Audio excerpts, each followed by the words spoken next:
Okay, let me just set everything up.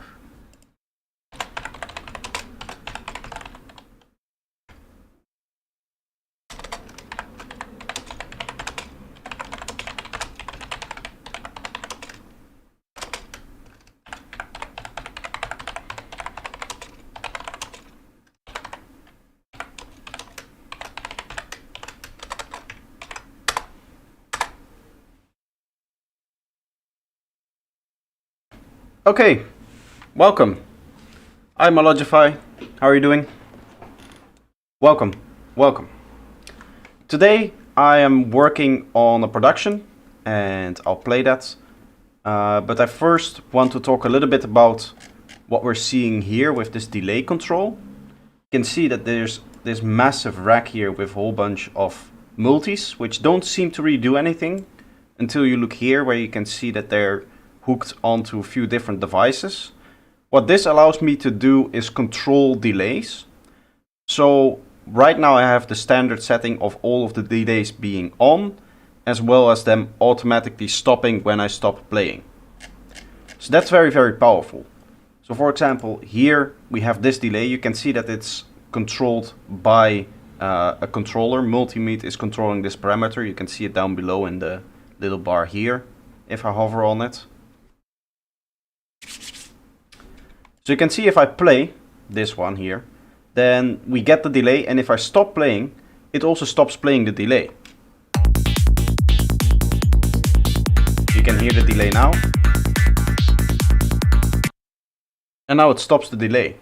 So I've essentially created a method of stopping the delay whenever I play. And this can be controlled completely by here. If I turn off autoplay, it will not stop the delays. It will continue to delay onwards. And then I also have just an off button, which turns off any delays.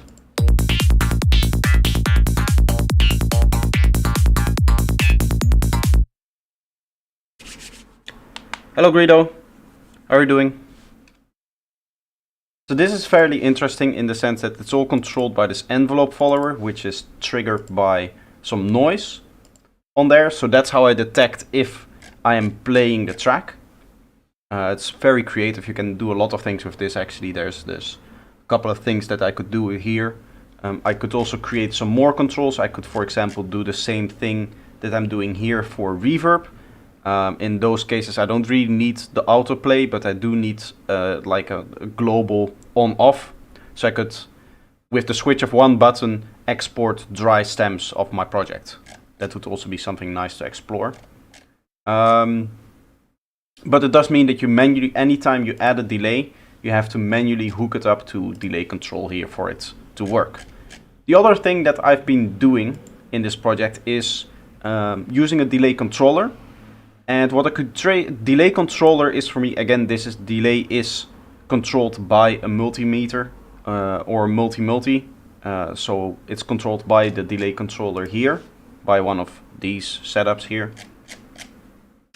But what this allows me to do is it has a dry-wet chain, and then it has a 100% feedback, 100% dry-wet delay on it. So this is a delay that is always going. But then I control it with a volume here. So that way I can very, very tightly move around where the delay is going to be. So I can give you an example of that as well. And life continues.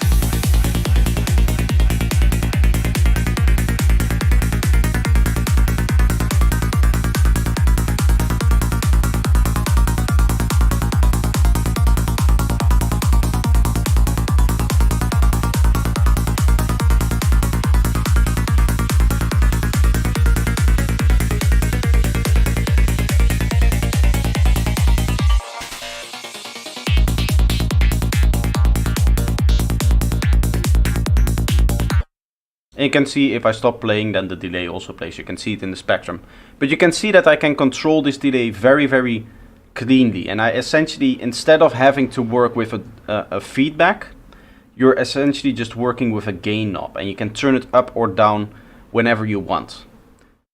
The problem is, nice ARP, more ARP, please, in songs. yeah, this the ARP is coming out nicely, but the interesting thing for me with this song is all of the innovation that I'm planning on doing with the way that I'm using delays. But I have more ARPs and more different tracks as well. There's a lot on the album actually. Some good ARPs on the album. You should check it out. I will always say so.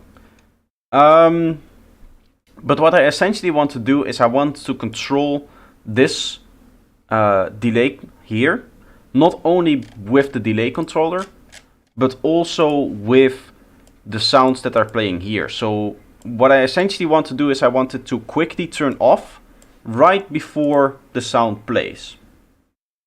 That's the goal here. And that's going to be a little bit hard to do. I'm thinking of a way of doing that.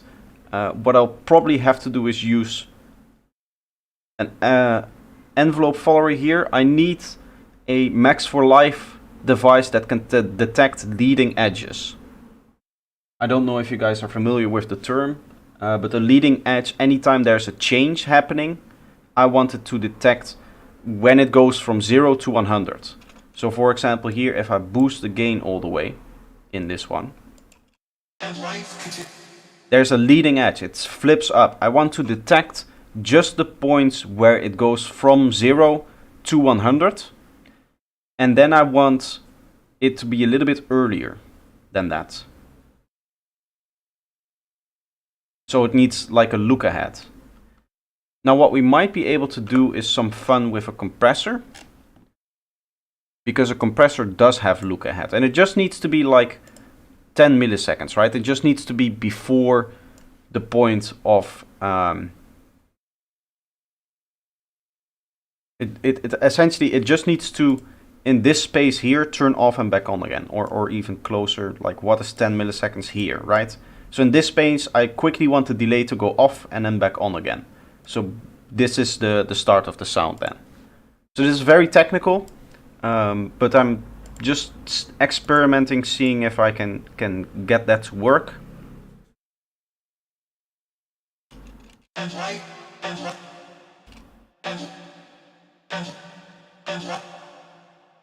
I'm going to call this...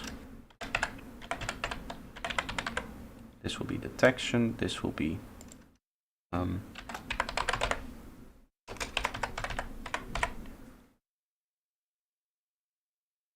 pass by is not good, it's bypass. Signal bypass, let me organize this a little bit. I hope that I'm explaining my thought process well here. Let me know if there's any confusion on what is actually happening. So I want the sidechain to be off to see. And life continues. It is detecting, I think. And life continues. Okay, so I'm going to turn on the most aggressive compressor. It's not actually compressing, so I don't care. And life continues. And life. I want to detect this like snap here. What if I leave? Let's do an audio track that I can take input from here. And then post effects on the detection side. Let's see what we get. Get nothing, I think. Does this have any volume? It does. We do get a little spike, but it's all there.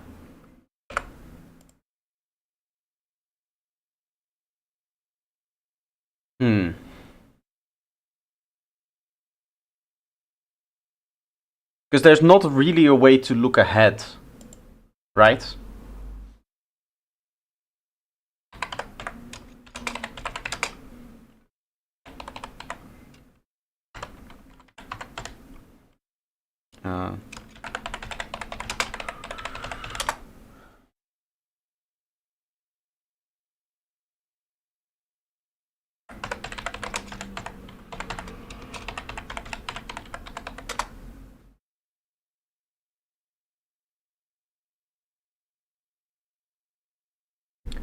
This is going to be really hard. I don't know if this is possible.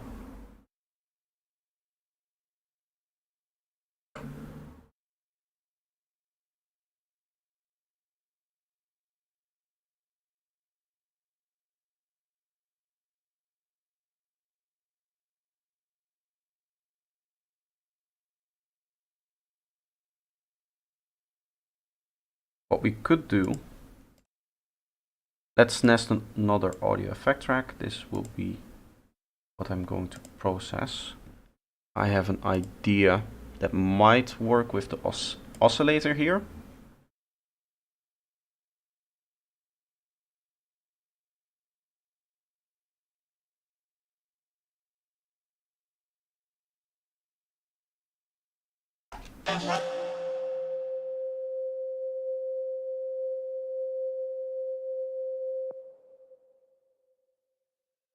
Okay. My idea was to turn this into a little trigger.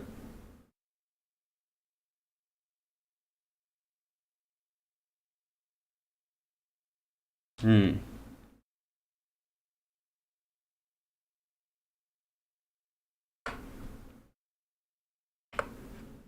that's not going to work. How do we detect the start of a sound playing?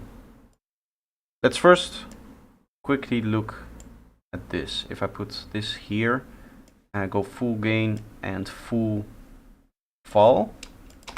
And life continues. Yeah, so this would detect our peak up. What I just need is for that peak up to be turned into a very small pulse. Right?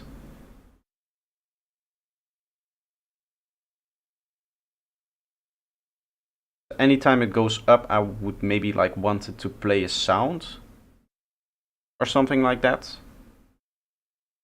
But how do I do that? And I also want this all to be on in one audio effect track, right? So this just, I don't know if it's making a lot of sense. I know this might be a little bit on the boring side here because it's very technical, but this is going to make my life so much easier if I'm able to do that and just have this rack automatically create the delays by gain without having to worry. Because the problem is, this works, right? The system that we have now without the detection, without all of this, it's just going to work. The problem is if I duplicate the sound here, the delay will still be playing. So between each one shot, I just wanted to turn off right before the one shot. Because that's usually where I don't need any delays anyway. So that's why we're doing all of this detection stuff.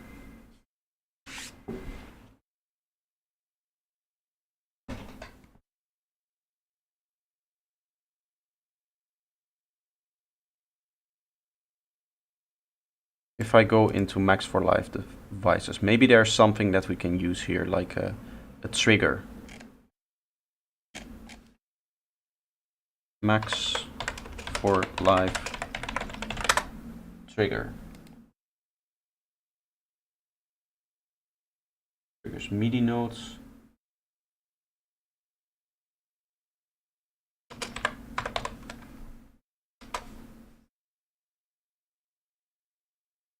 Trigger a map parameter with incoming MIDI notes. Nope.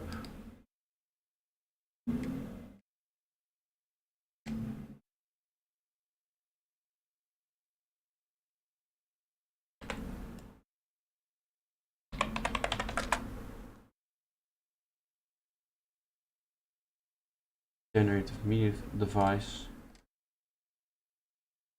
Pulse sensor. This might be it. We've encountered an unexpected error.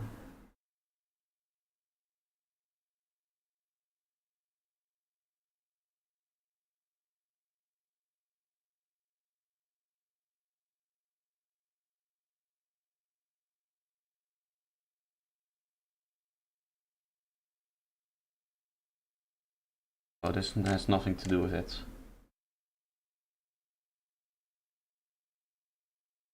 Arpeggiator MIDI effects, no. Let's just look at this together. I can show you. Go for synthesizer. This will be the same thing.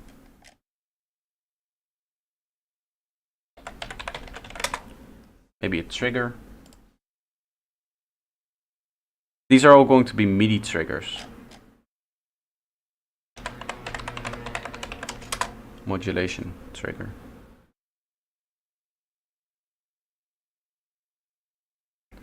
Maybe an envelope generator with a gate.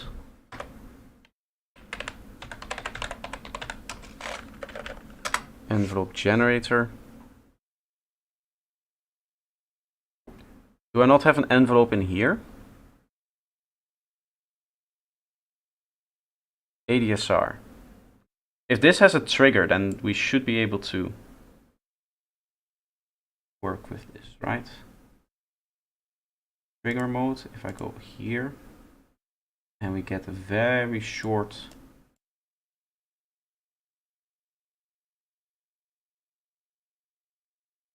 pulse in here.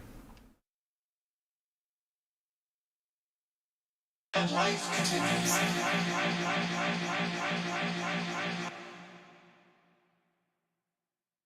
What is this? Is this in milliseconds? And life. Or does it stay up for how long it is high? Why does it stay up now? Why does this stay on? Let's get a button so we can see what's happening. Because maybe it is just broken. If I turn this off or low.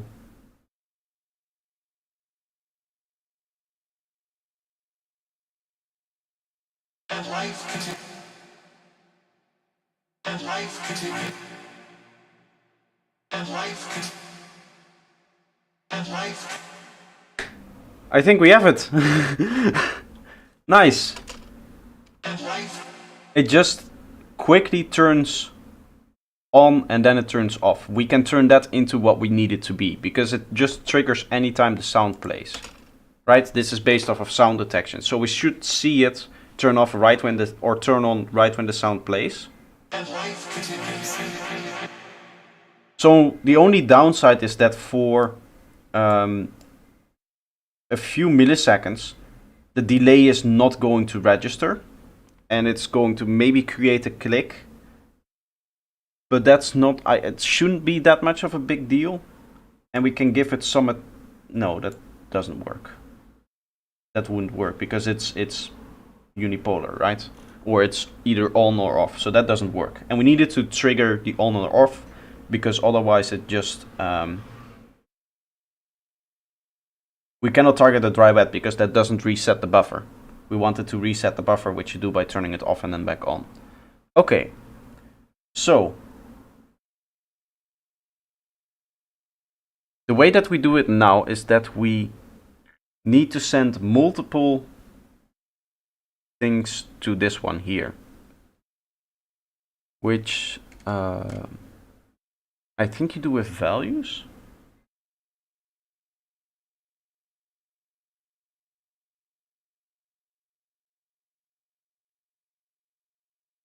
So this button maps here, and then we'll create another button that maps next to it.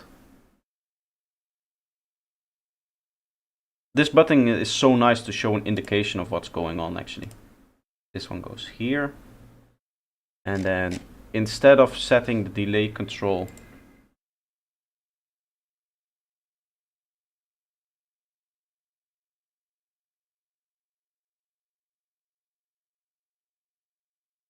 okay, so that's 49. I just quickly need to see if there's a way for me to check which track is on. I now don't know which of these are used for the mapping to here. I don't even know if I can change that from here. Go to control device. Doesn't indicate which it's controlling.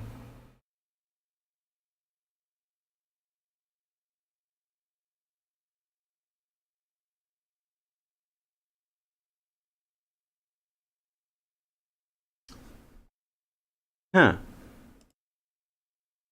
That's interesting. How do I know now which... Can I unmap this in some way? Ah, if I duplicate and then remove the original, I can map this here.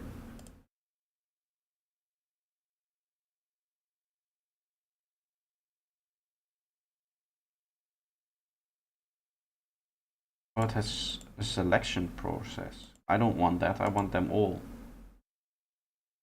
I want these to be summed together. So this is not it.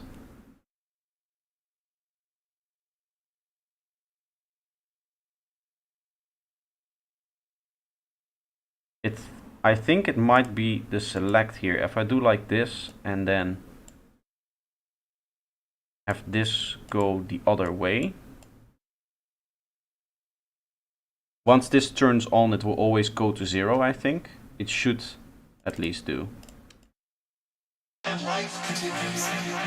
And life continues. And life continues. And life continues. And life continues. And life continues. Yeah, so with 5 milliseconds, it just quickly turns it off.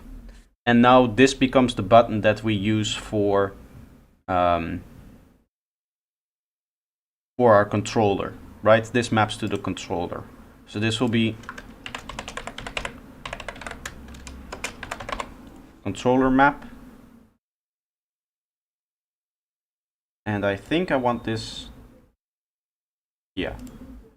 No, wait. Controller map. Okay. That's now renamed. I want this outside here.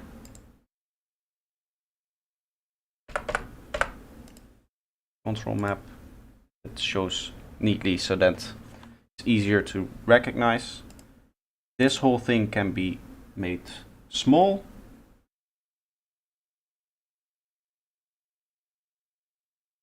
And now we have delay controller retrigger. Okay, now I can go to my controller and we will know this one goes here. And life continues.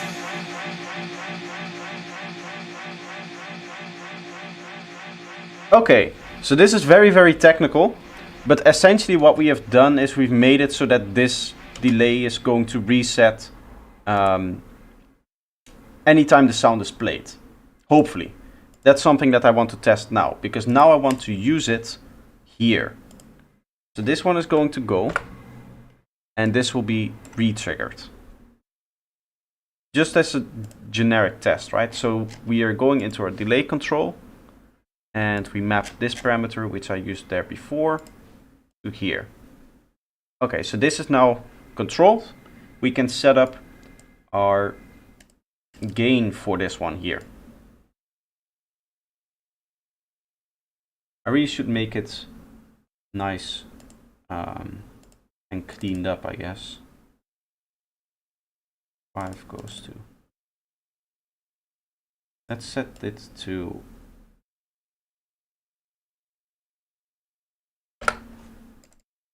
new EQ.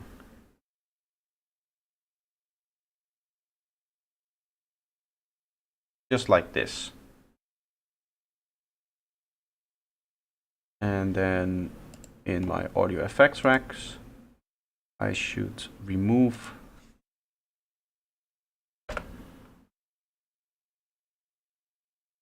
this and call this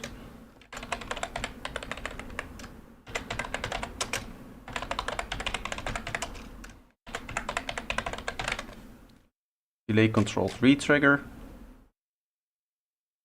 Is this the controller or? This is also controlled version.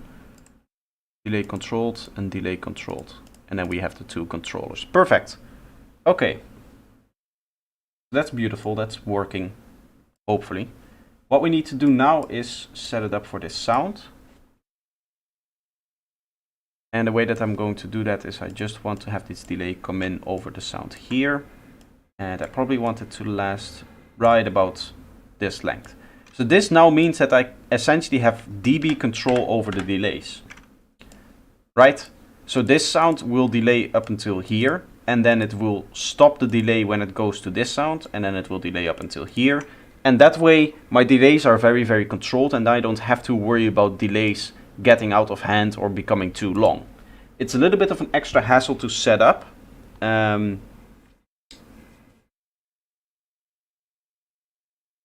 Yeah, no, that's kind of the only thing. I thought there was one more problem, but that's not really the case. Let's have a listen if this works.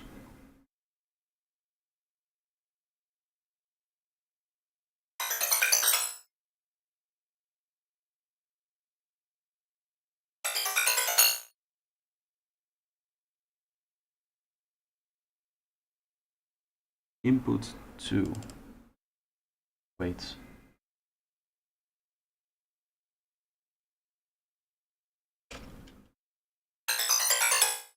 Why are you now not turning on?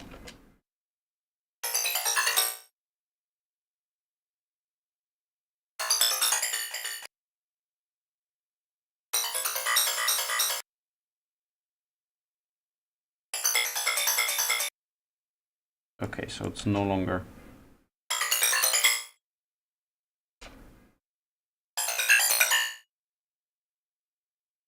Why does it generate more?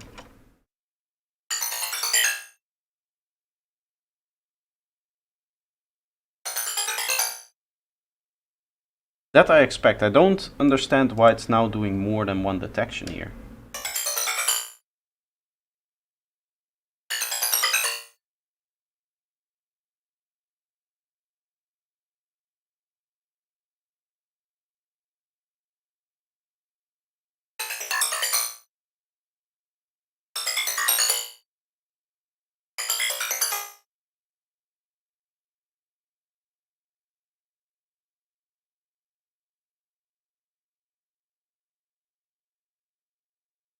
Wait, how do we have it here again?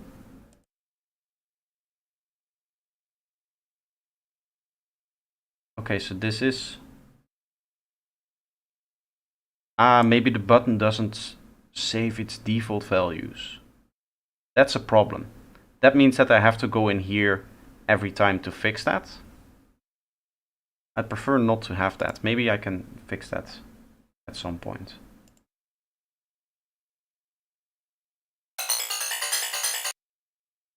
It still triggers from this.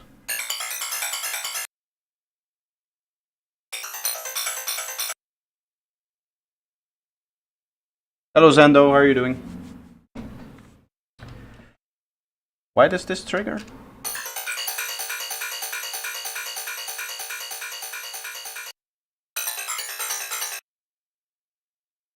This is not set to trigger mode.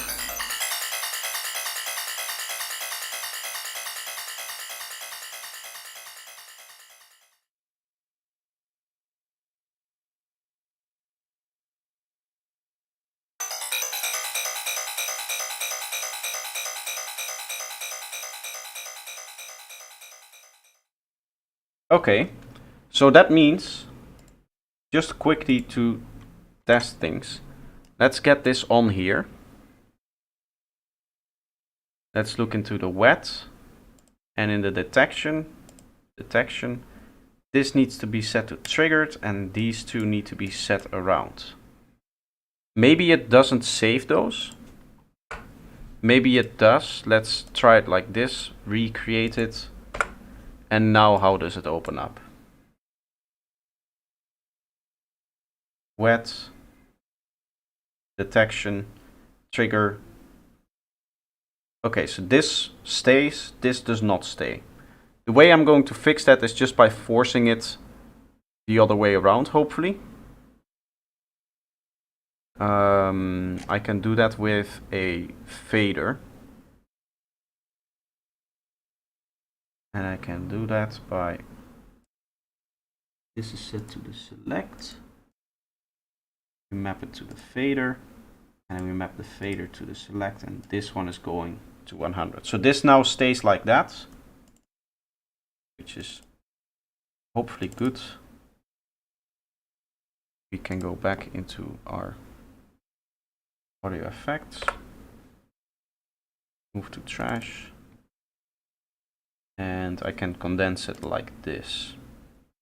Perfect. Let's try that one more time.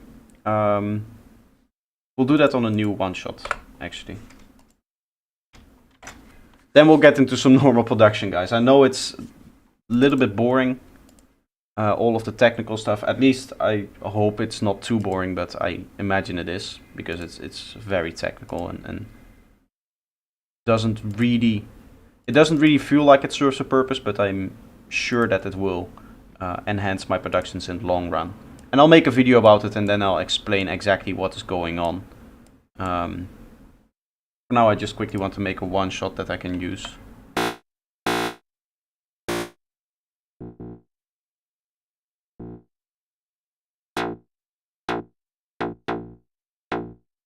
Let's set these like that and go hyper on there.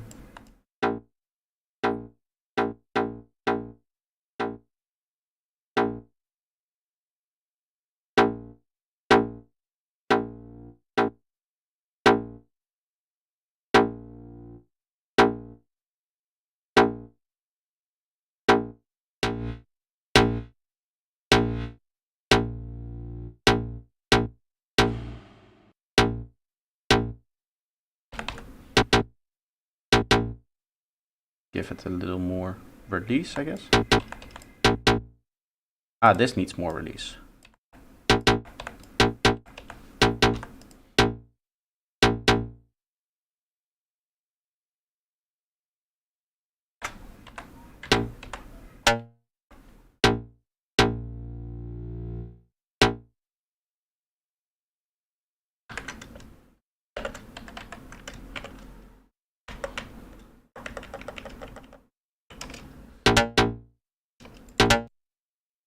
Okay, now let's add our retrigger.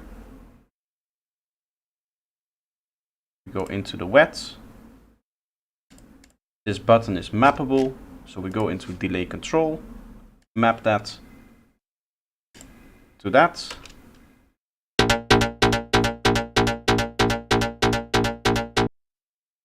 And now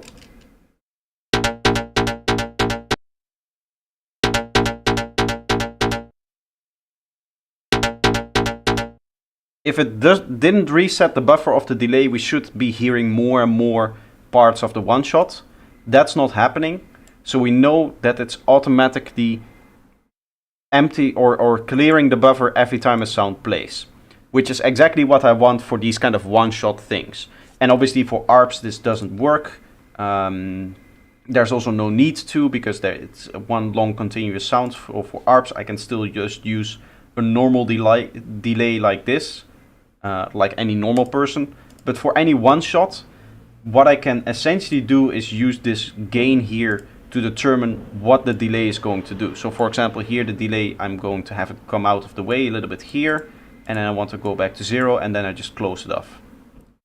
And for the 4 part here, let's just have it not sit on top of the actual sound itself, for example, right?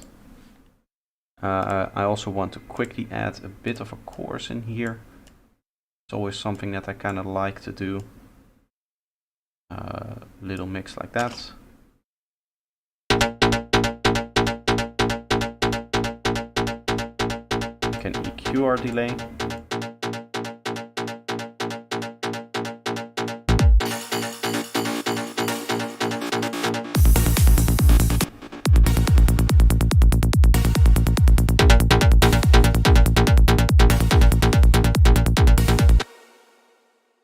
And still all of the delays turn off immediately when you're stop playing the sound. Okay, I want a bit of a reverb. Let's go for dampened here.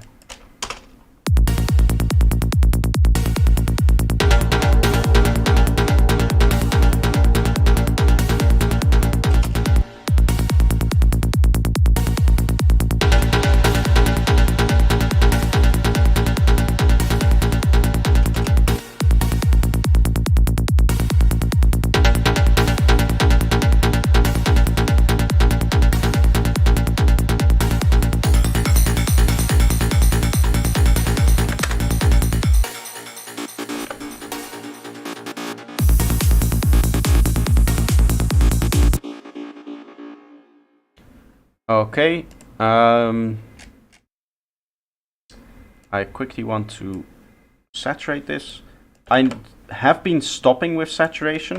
Actually, I'm going to stop right here with the saturation. The way that I'm going to do this is, let's play this.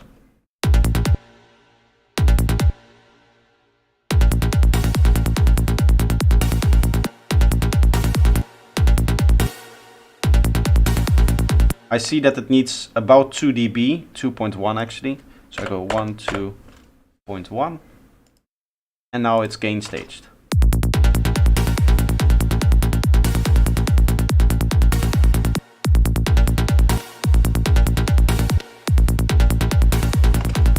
Actually, let's do the gain staging at the end here.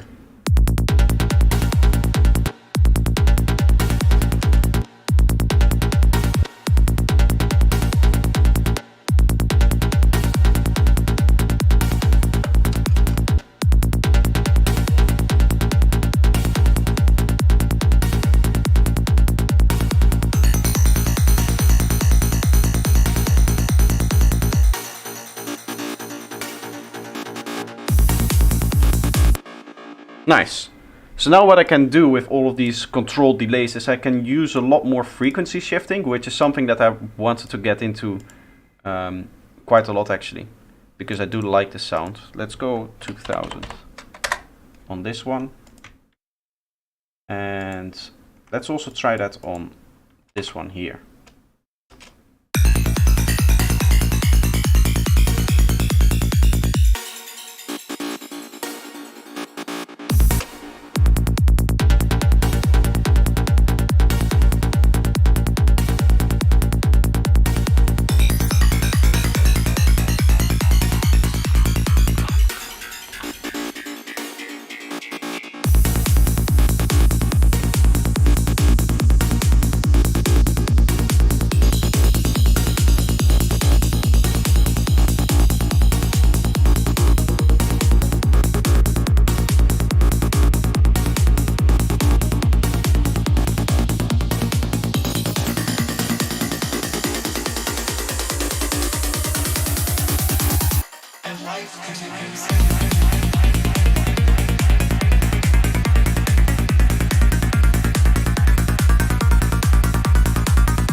Okay, I want to duplicate this one over there.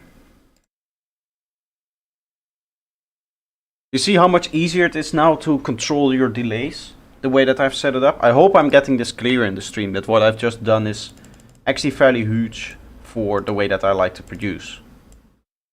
Let's go 2 on this, and then we'll use a single one there. I just want to make like a saw step. Again, I'll show the delaying process, how it is now. And I'll make a, this is going to go into a video eventually as well.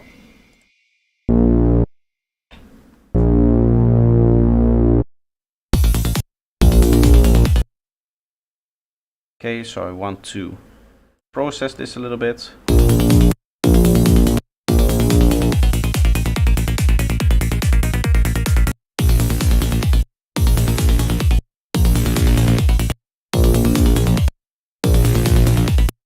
For these big sounds, I do like it to be saturated.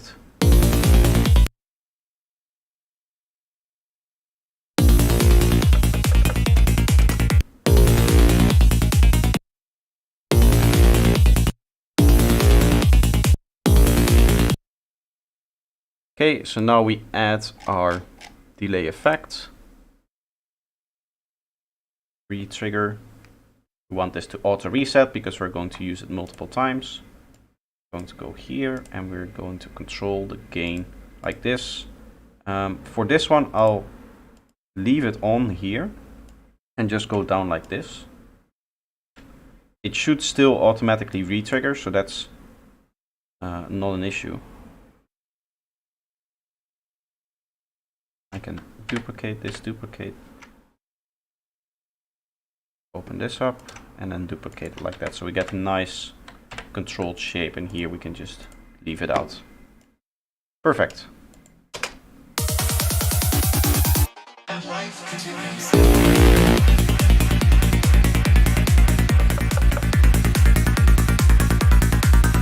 Now it's not working.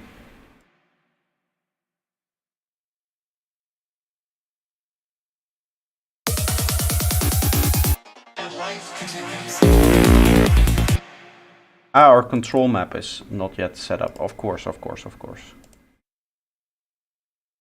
Bam, there. And life continues.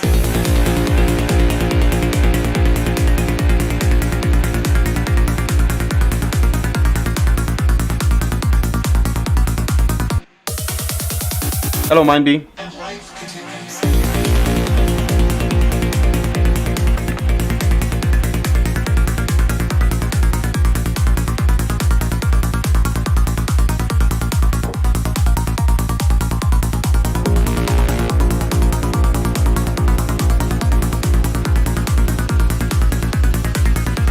As you can hear, we do have a little bit of like a effect here. I do need to set these like this. Unless I don't want to, unless I want to use it creatively like that. Otherwise it should be 0. And life continues.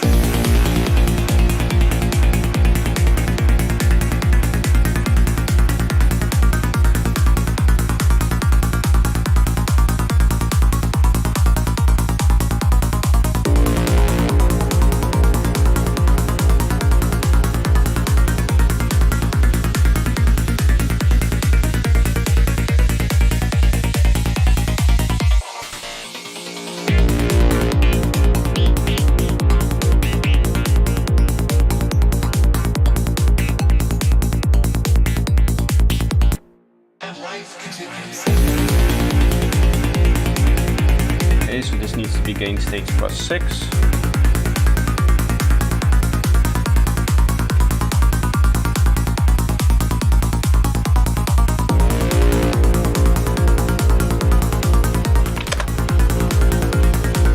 And then we can set this to, let's do it here again.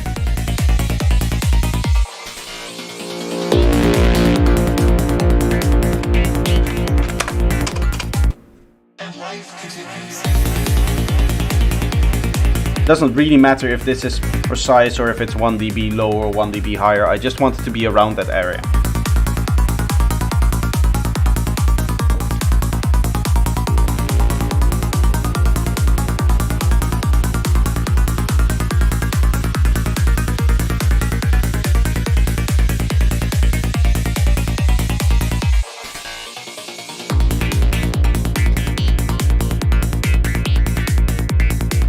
This I can delete. I can control here this to go down like so. Essentially you can hear the two big advantages that we have is that delay gets completely turned off when you stop playback with this system, as well as that you instead of what we're doing normally with the delay of just arbitrarily okay. There's going to be a video on this, Mindbee, so that's where I'll explain everything in detail. But essentially we have a controller here where we have two buttons. One is just a generic off-on. This off means that it turns off all of the delays in your project. This is useful if you want to export dry stems. The other one is autoplay. This, if you turn it off, I believe it will always stay on. Yes, the delays are now always on because you can see input 1, 1. If I set this to 0, you can see that they all go to 0. This means that what this essentially does, this device, is any delay that you hook up to it. So for example, all of these delays that are hooked up down here, except for the input and the input 2 here, all of the other ones down here are delays. Those automatically turn off when you're not playing the project.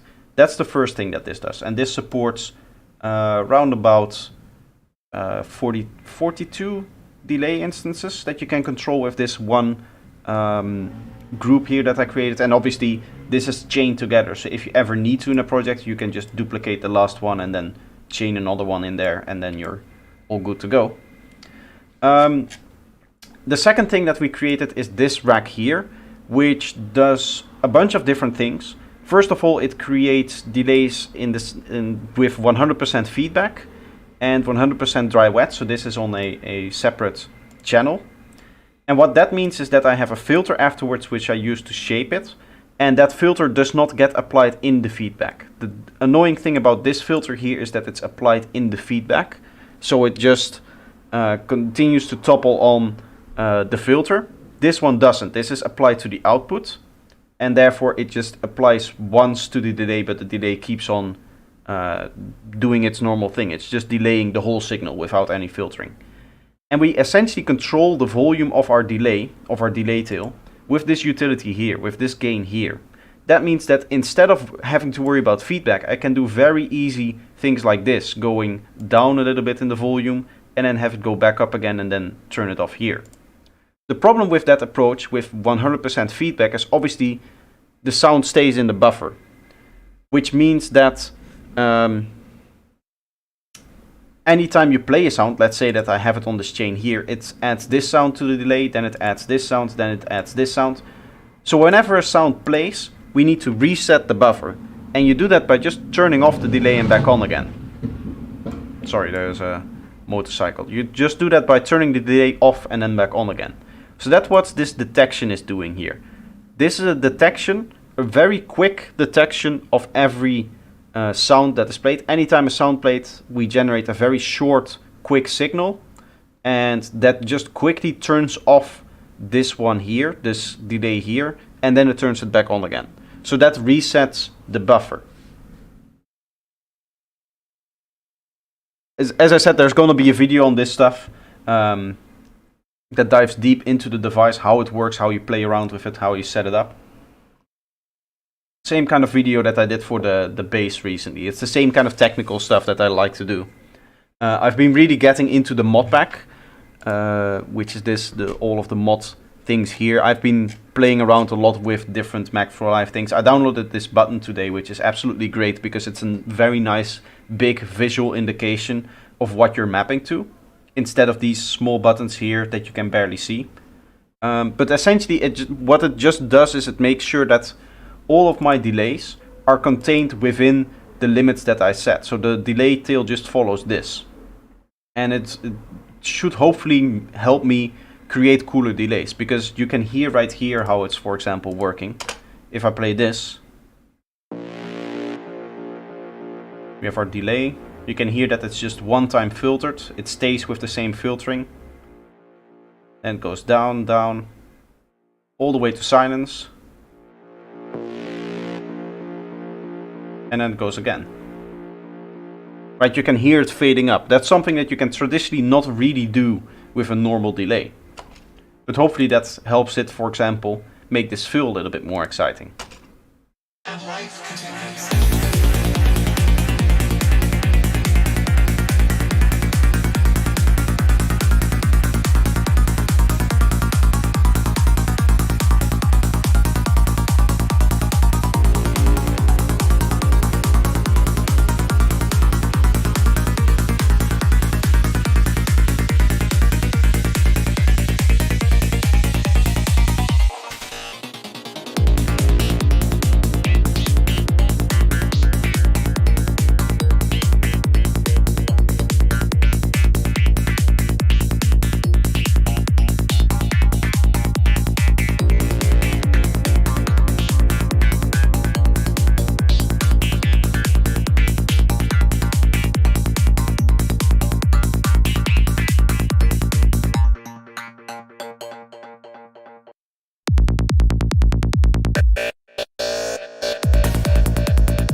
Okay, so that goes like +9. Let's gain stage this to 9.5. ish. Again, it doesn't really matter how close it is. This is just a production mix, so I'll go minus 14 on this, I think.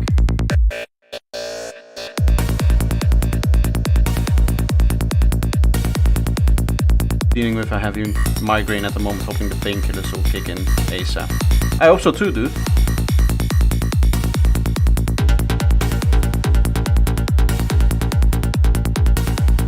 Hello, Alex.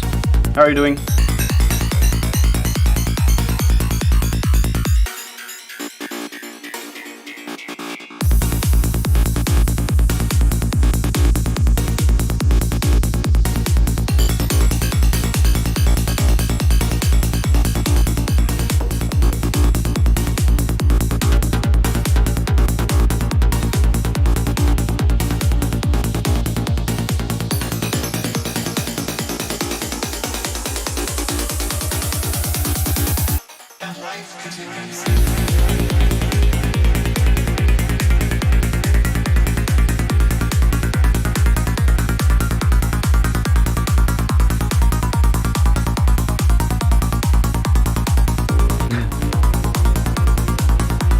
Nice to feel the need. Nice to see that you feel the need to be here, but you don't have to, right?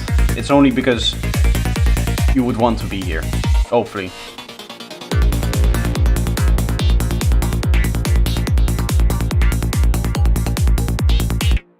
Now this is still controlled with normal delay. Technically I should be able to just throw on the other delay effect here. Let's throw this on. Remove this. We should see in our controller that there's one that is called map. Yes, we can click that and then go here.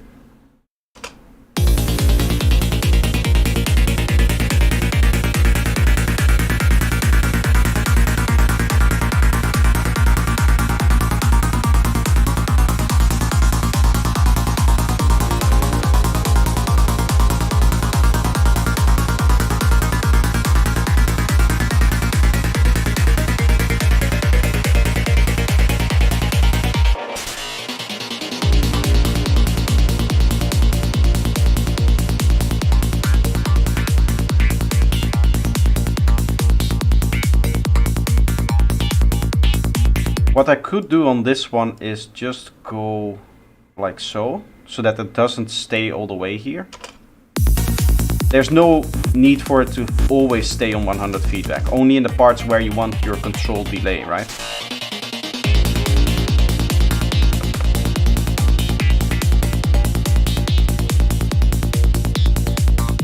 The music is definitely not making it worse, so it's fine. Well, that's good to hear.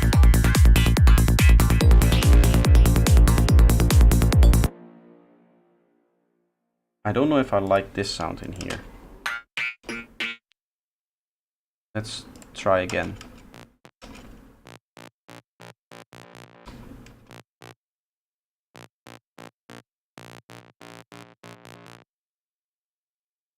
Okay. Go like this.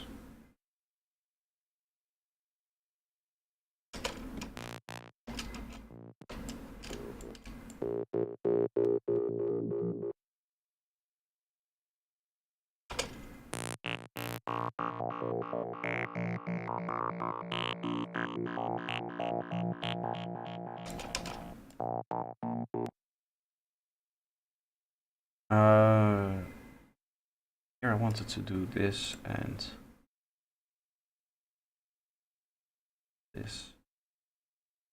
Go unidirectional, go down and go up.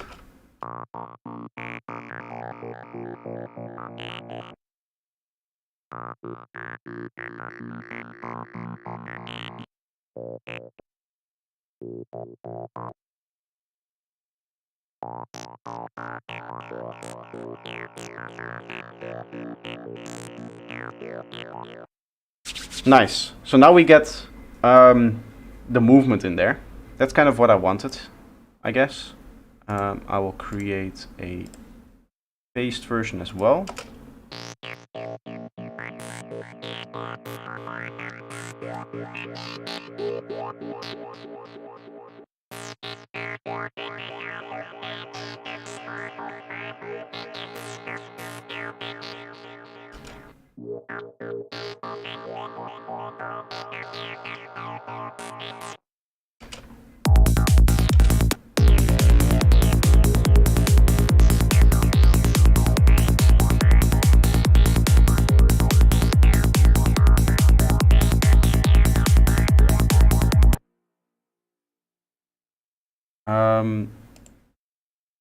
I think I could use Note Alt 2 here.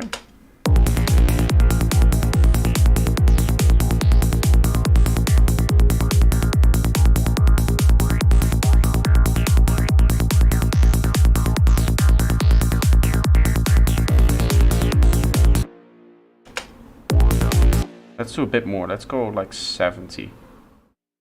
That we should get a little bit of a stereo panning effect here.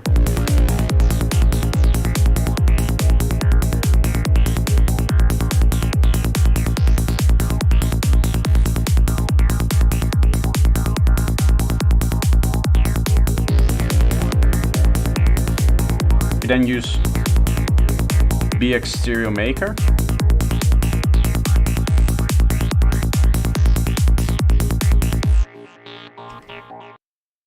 Okay, so BX Stereo Maker isn't really great for that. We can use the stereo processor because that maintains the original panning image.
Okay, what I'm going to do is add a group around this.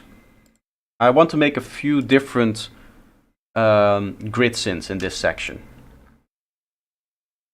So I can use the tones pack for that.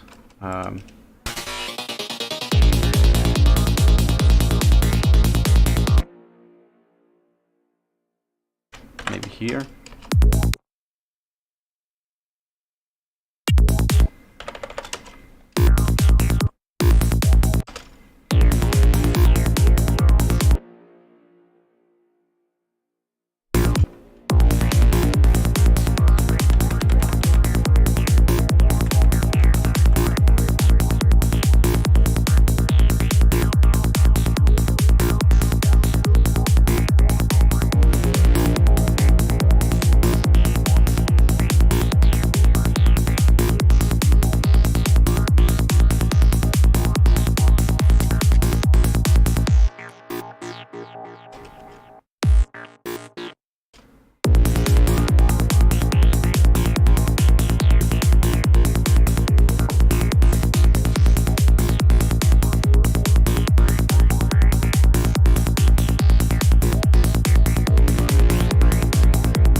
It's a very strange thing to have to get used to the fact that if you press pause, that it automatically stops the delay too, because that was one of my biggest annoyances with Ableton. There was usually no way to automatically stop the delay or cut off any delay tail. And this system that I built here, this whole delay controller thing that you just saw me hook up again, it just stops it. It just immediately turns off any delay that's playing. You can hear the amount of different delays that we have if I play from like here, right?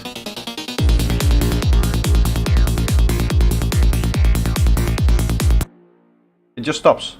There's a little bit of a reverb tail, but that takes a few seconds and then it's gone, and then I have a completely silent DAW, which is amazing.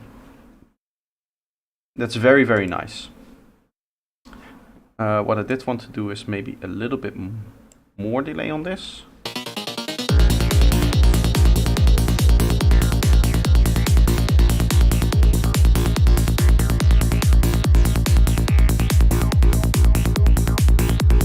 And then a few different tones in here.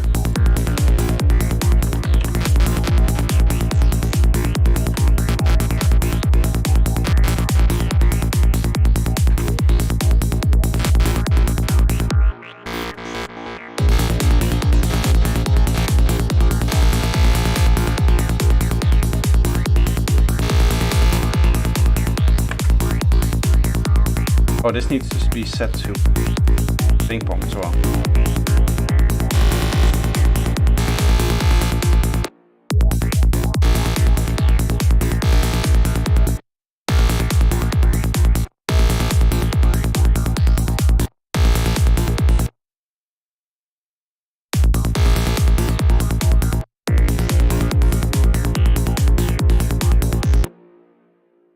I want to quickly use these to check the level. This is plus 13.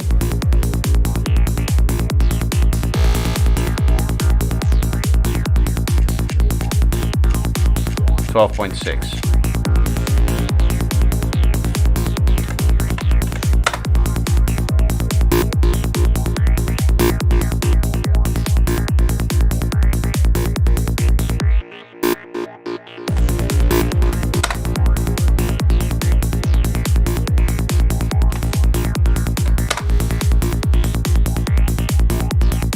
This one we get 12.6.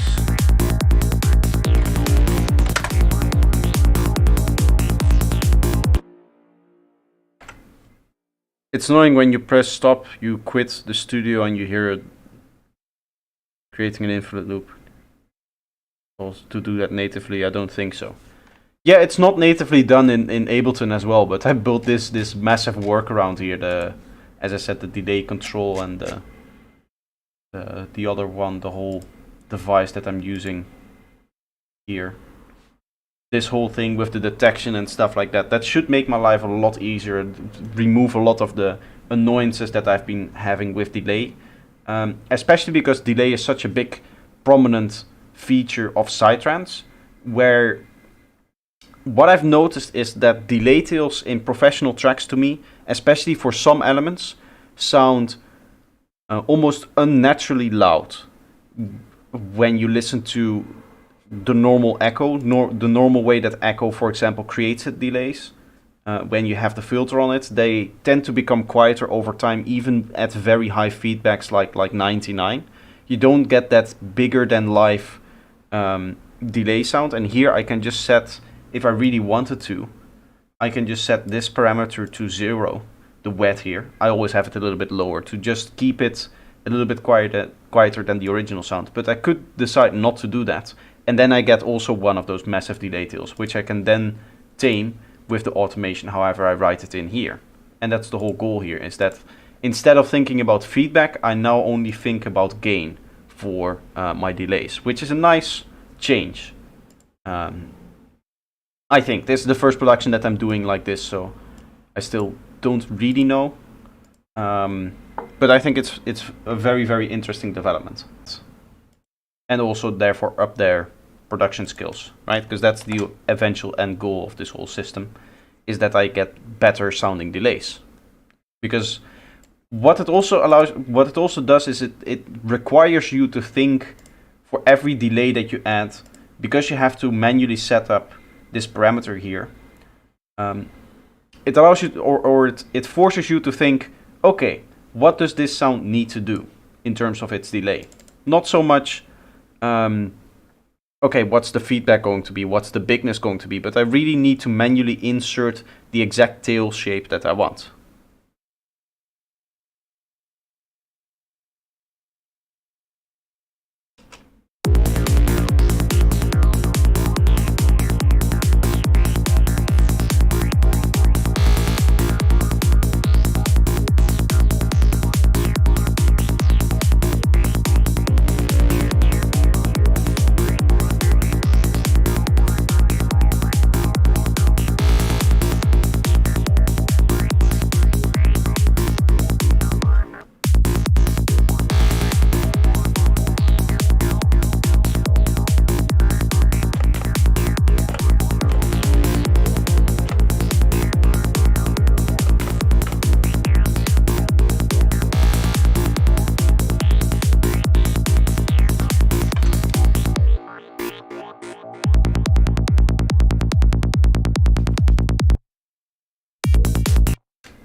Let's gain stage this here.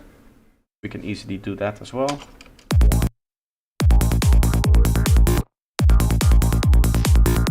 This is now set to -6. It should be hitting -6, by the way.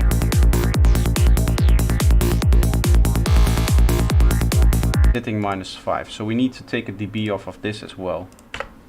Damn. Let's have.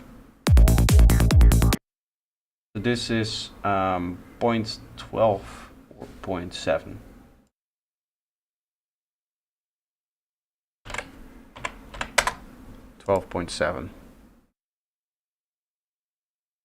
It would be convenient to use a delay with adjustable delay tails in length. Oh yeah, that it would just cut off the or stop the delay tail after like 8 bars or something. Tekturon, something like that.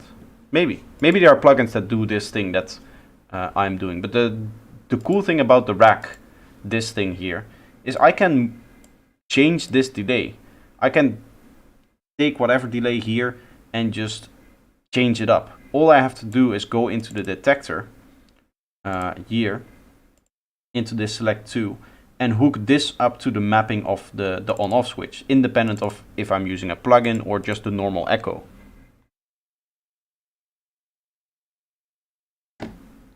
That's another convenience there. It's not plugin dependent, this solution.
Change my whole gain staging, but that's okay.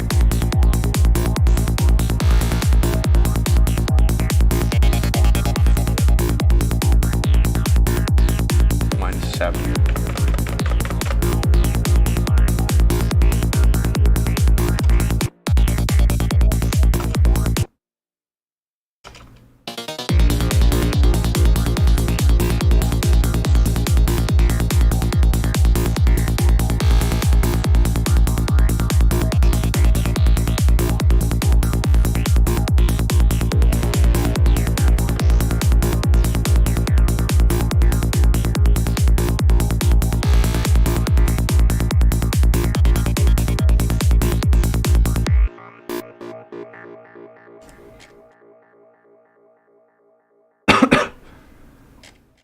Okay, I like that. What I want to do is quickly set up my sidechain, because I re-imported this project, actually. 1, 2, 3. Like so.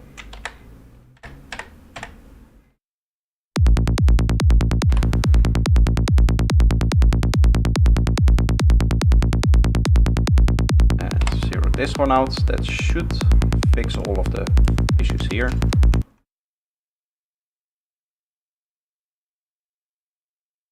What I should probably do is have this up above the delay or the sidechain, so I can still. Let's have it here, I think, because then I can select still stuff below it, right, with the track itself as well.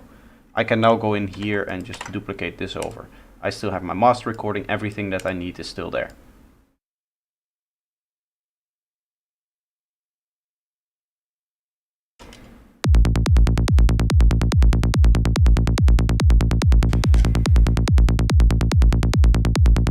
yeah, that's a note that I need to make for my template. I quickly want to, while I'm producing this,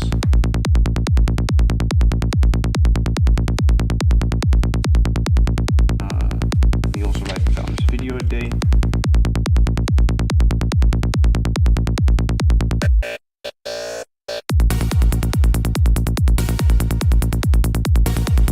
This sound is from the Dash glitch tutorial. Hey.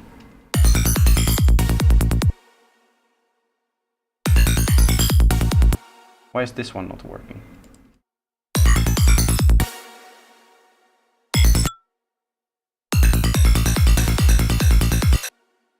This one does not have a mapping.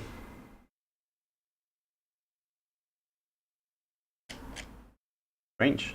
I thought that I mapped that to here.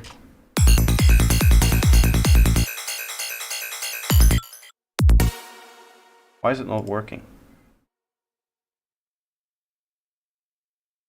Map this button.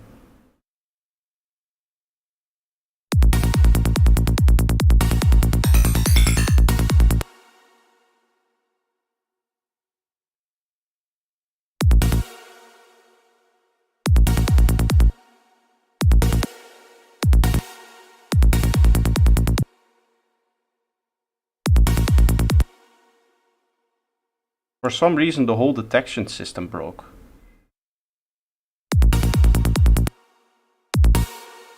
This goes to a select, which gives me a value of 1 to button.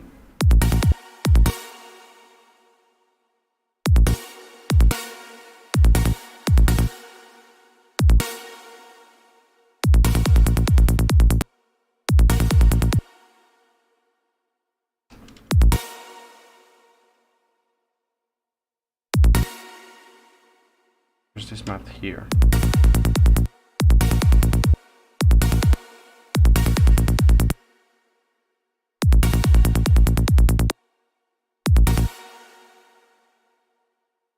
That's very strange. Me just moving this track around from here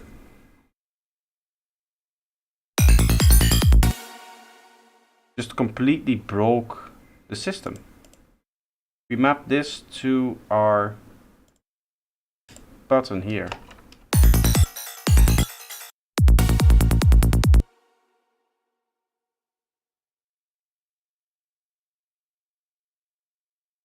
I think it's the other mapping that's actually disabled. This goes to inputs 2. If I remove this, set this up again like so.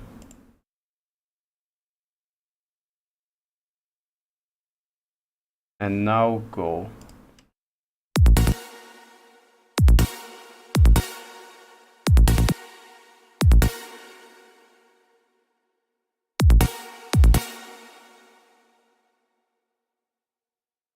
Hey, it missed that. Does it destroy all the mappings of the buttons if you move the button around?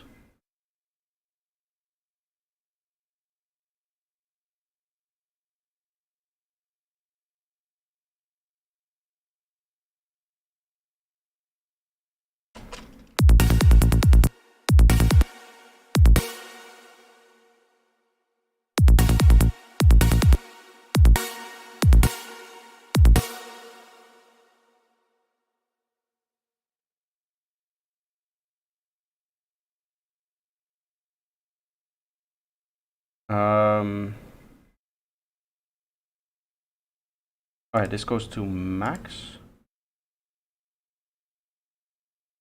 And then to a value of like so.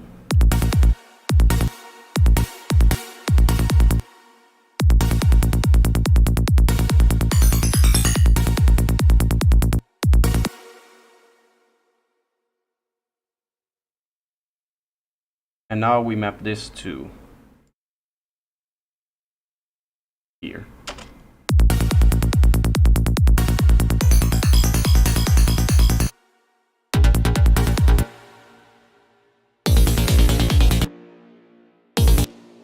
Nice to see that the other ones didn't break. Strange that this was the only one that broke. Let's see now if, let's save this. Let's see now what happens if I move it again. If that removes the mappings. Oh. Yeah. So that's an issue. This goes there, this goes there, and this goes there. Okay, so now this should stay fixed. Hopefully this doesn't break again.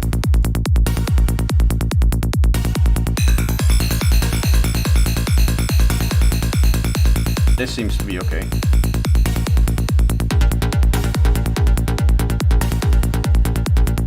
This needs to be plus 6.2.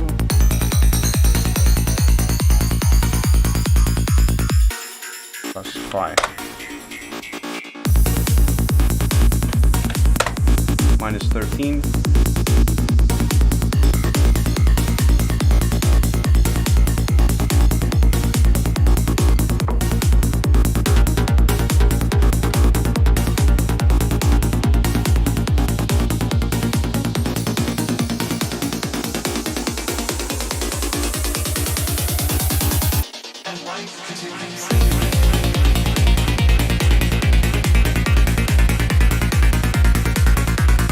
And now it should stop all the delays again. Okay, perfect.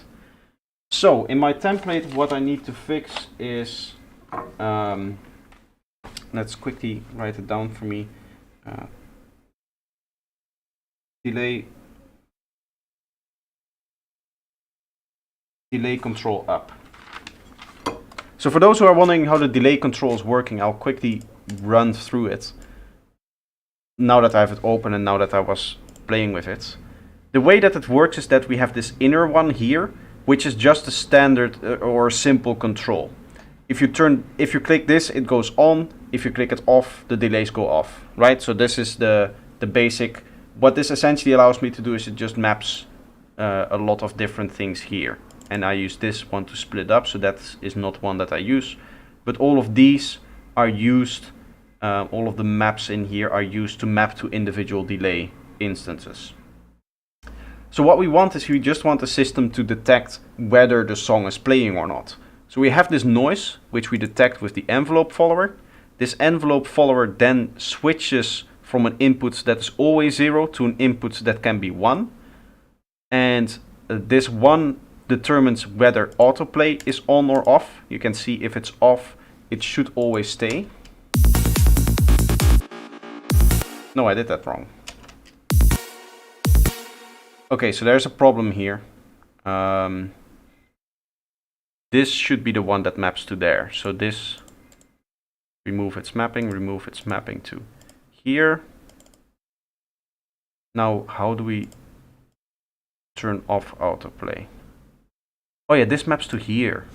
If we turn this on and then this is like this. If we turn auto mapping off, it should always stay here. No, that's not it.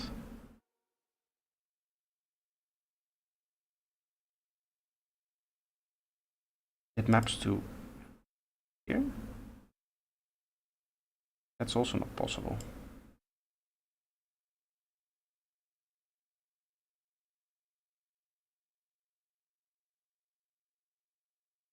How does this come into the equation? How do we make it so?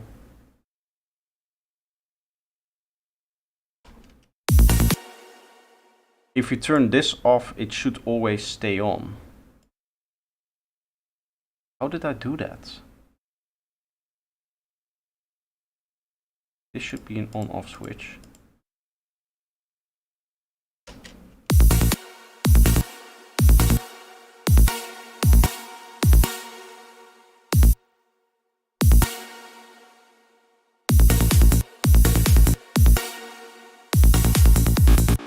Ah, this is it. This goes maps to here, and then this is 40.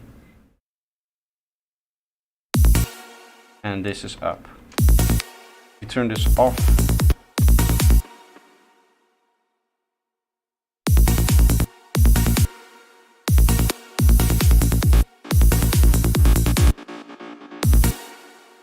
If it's off, it should be always on, otherwise it should be this.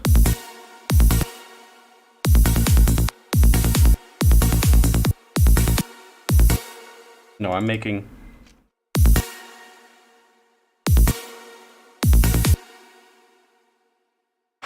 Oh,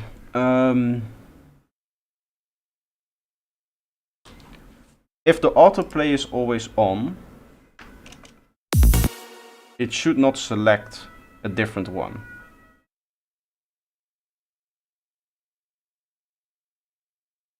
I can find the mapping for the original. There's another Italian dying, by the way. Autoplay controller. Let's check in this one what the mappings is, and then I just carry the information over to here.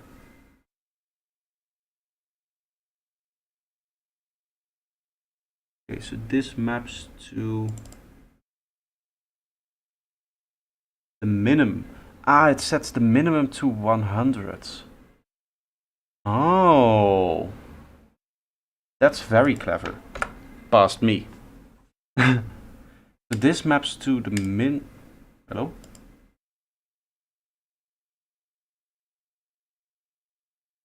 This goes to 100, this maps to the minimum. If you turn it on, it stays always on. It just leaves the delay on, right? If I now turn it off,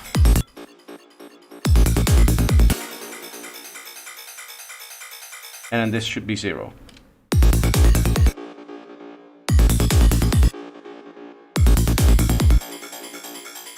And these two should be inverted.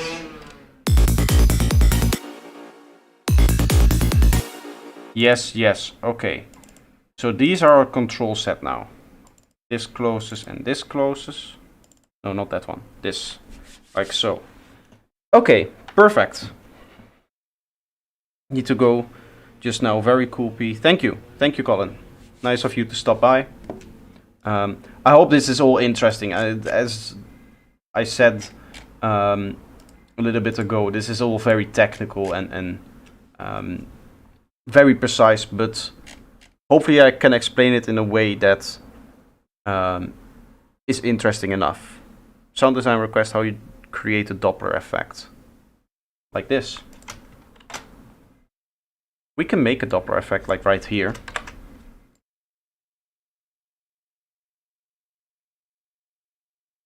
Let's set this to 2 bars triggered. This will be our panning.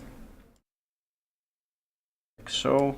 Goes from left to right. And then we have a pitch bend.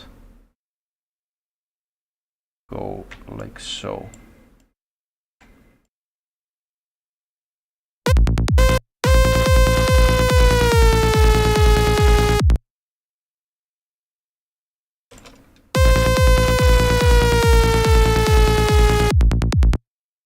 Something like that. Maybe you want a little bit less panning on it. Obviously we want like a different sound.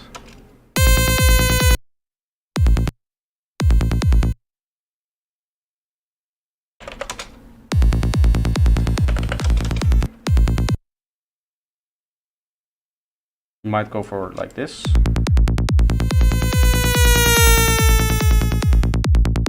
Kind of like an atmosphere.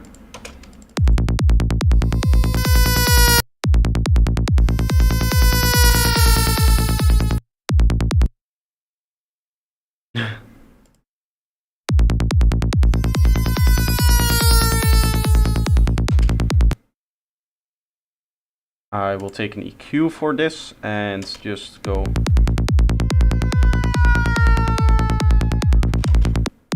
like this. Going to create like an atmosphere out of this, like a mid-range.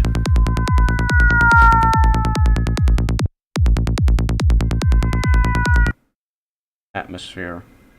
We'll add our echo.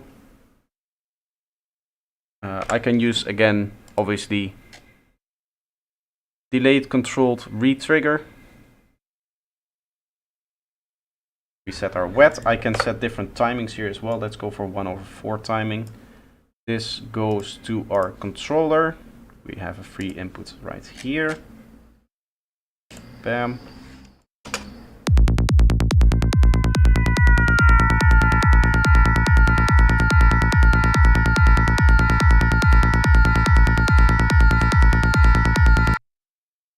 It gets louder, this one.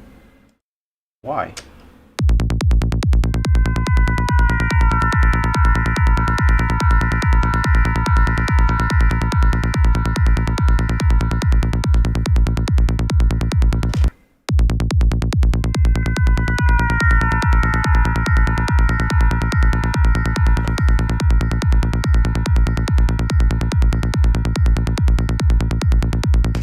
Can give it a little bit less input delay for it not to saturate maybe.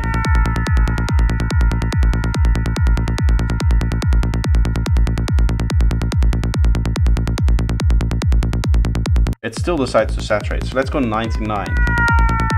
Maybe it has issues with the double timing.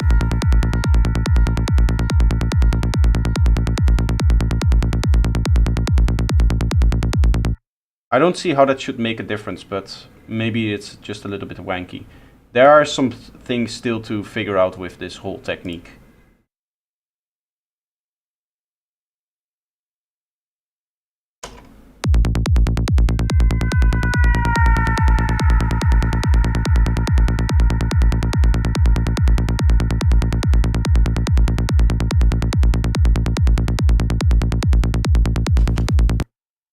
But our delays are controlled again.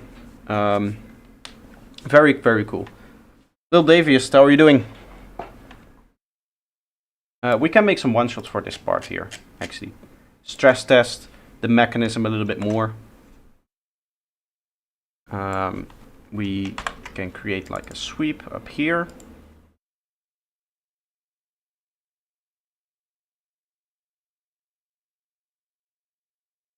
Let's go basic shapes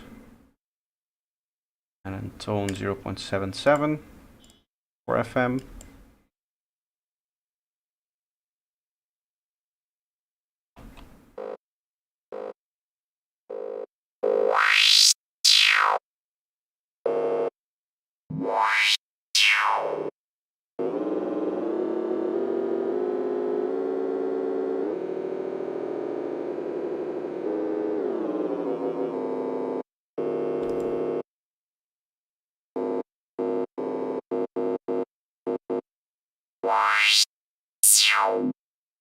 Doesn't really sound nice, right? It's almost not.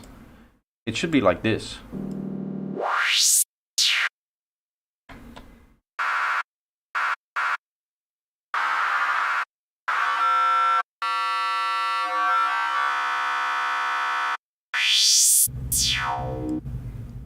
I guess that's kind of like the sound. You need to fine tune it.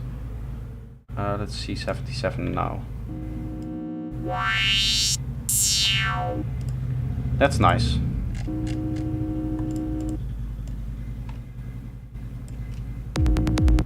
Not in a stable sound like that, but as a sweep it might be nice enough. Okay. We add our delay for this.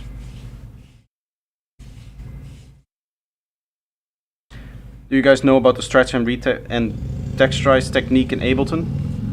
Well, I don't know what specific technique you're referring to, but there are different stretching and techniques like that, and there's a texture mode that you might be referring to.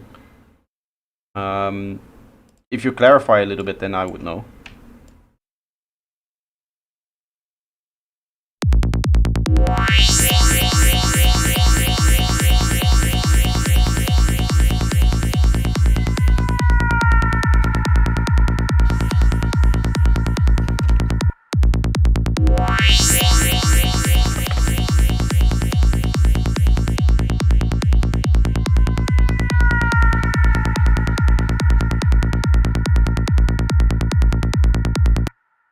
Taking a hi-hat loop, stretching it, and using the last of the drop-down menu algorithm.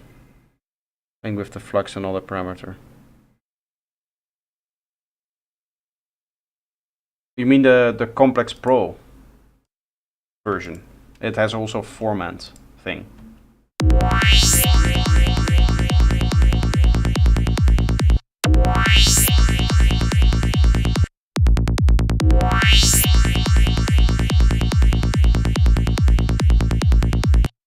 The last one under texture.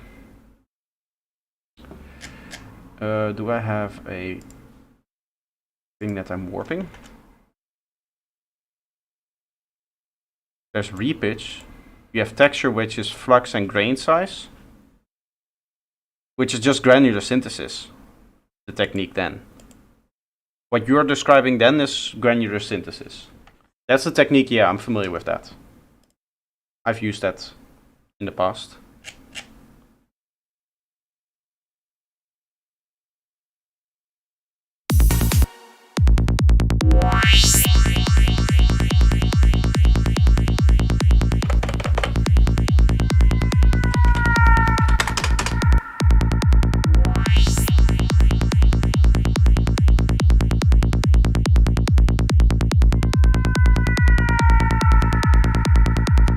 I can now duplicate this over, and I just want to change the modulation to go down again here.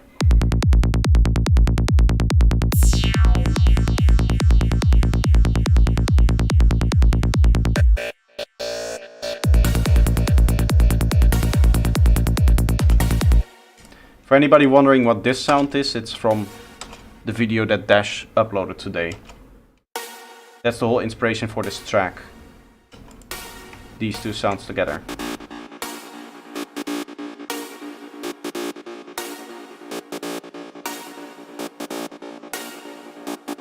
All credit on those two sounds go to Dash. This one is from his video, but I recreated it in kind of a similar way. But this is the sound that he explains in the video, the big rave stab. It's a really cool sound. I do like it.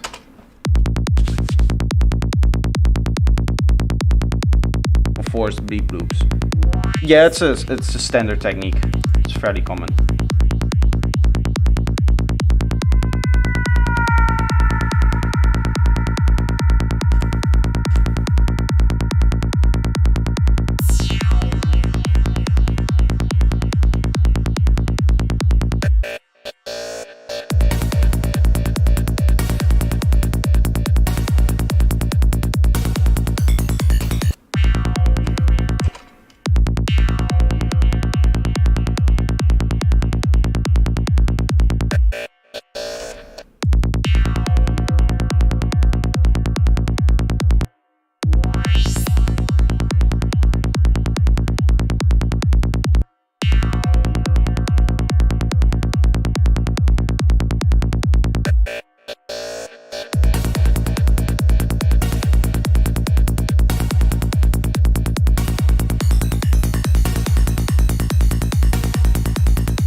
By the way, have you had time to check out my sequencer? I didn't even download it yet. I'm actually a very bad person in that regard. I should have downloaded it. What is it again?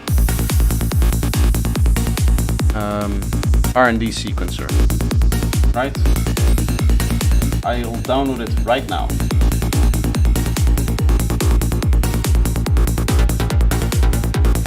Max for Live. Throw it in there. Let's have a look at your sequencer.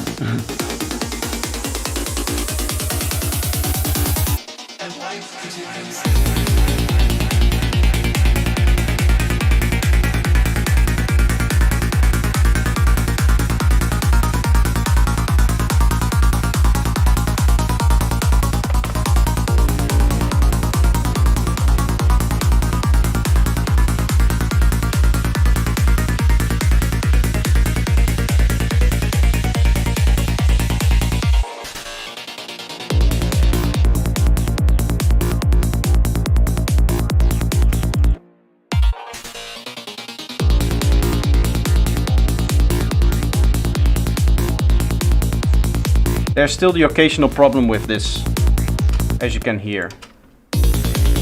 It just cut out there for no reason, this arc.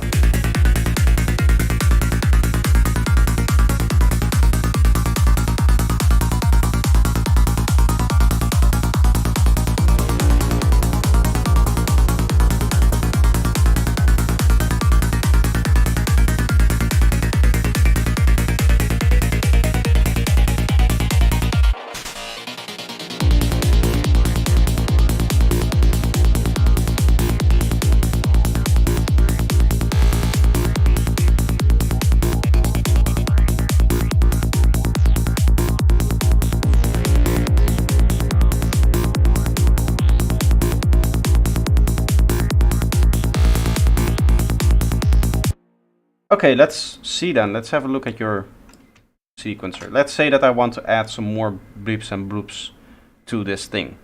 I go max for life. What's the name of the sequencer again? R&D sequencer. I'm assuming it's... Where is it? Or do I need to go... R&D sequencer. 32.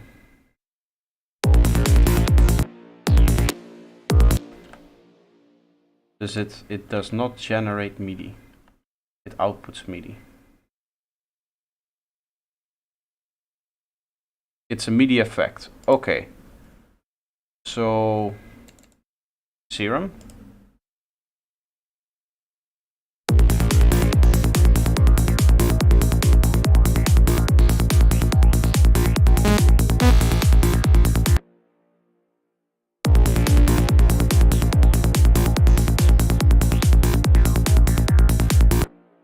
How does it work? Works best with a drum rack. Oh, but then I need synth sounds. Okay, let's see how it works then.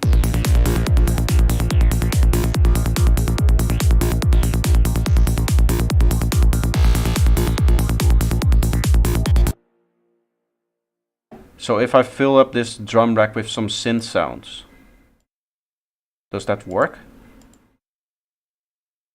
Synth hits.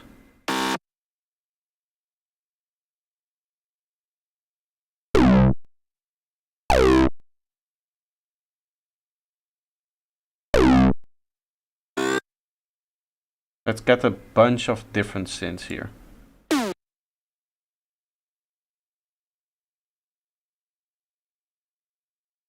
Five.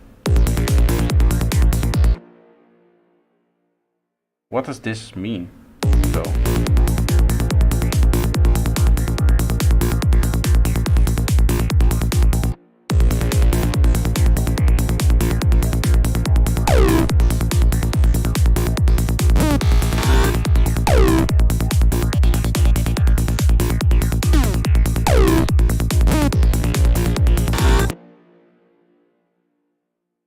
The maximum count how often the pattern repeats. Okay, but this only works if I have an audio effect or a drum rack which is completely full of sounds, then.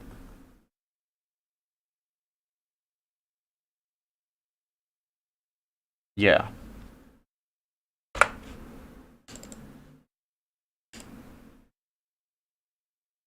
Little trick here.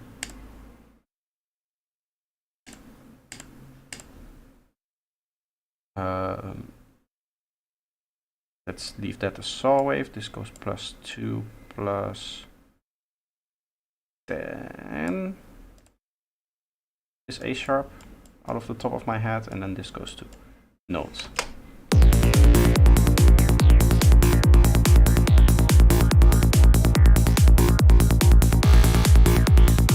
Why am I not getting a sound output of this? Shouldn't it still just give me notes?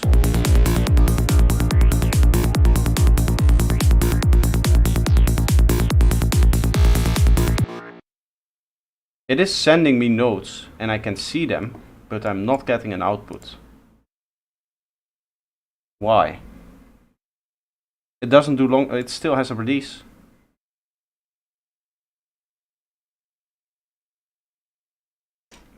Check on note length after. Note length, okay.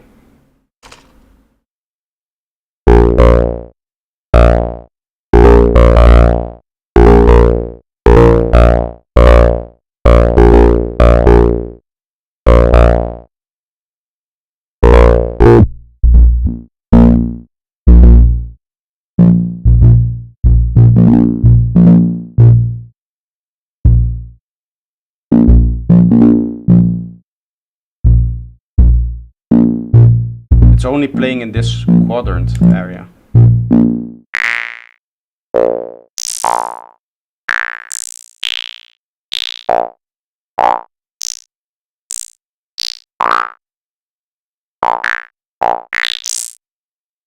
To be honest, I'm not a fan of it. I'm gonna be honest here, that for me, in my production style, this serves no purpose.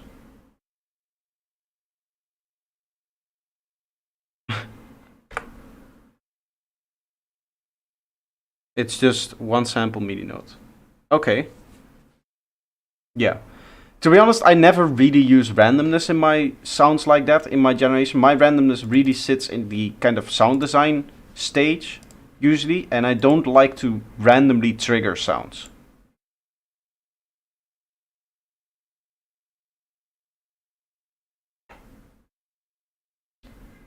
Don't you wanna put the delay llama on top?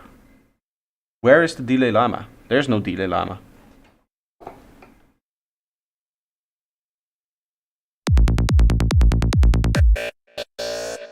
It's specifically for the following workflow.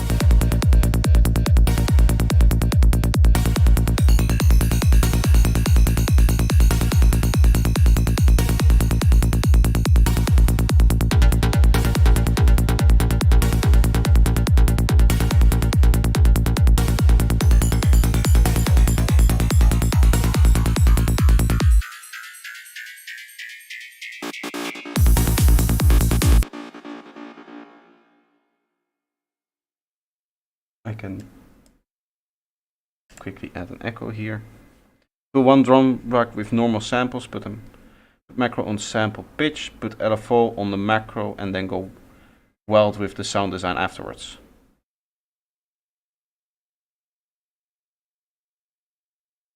What do you think of delay llama? I mean, it's just a format filter on a saw wave. It's just a format filter. I don't know if it's on a saw wave. It is on some kind of waveform, but it's just a format filter on a thing. I know it's that there's the joke about delay llama being a bad plugin, but it's just like a format filter with the what's it called? I think there's a bit crusher on there. What's the origin of projector name? I went to a name generator online, and that's where I got it from. A username generator. Nothing special. Holds no value.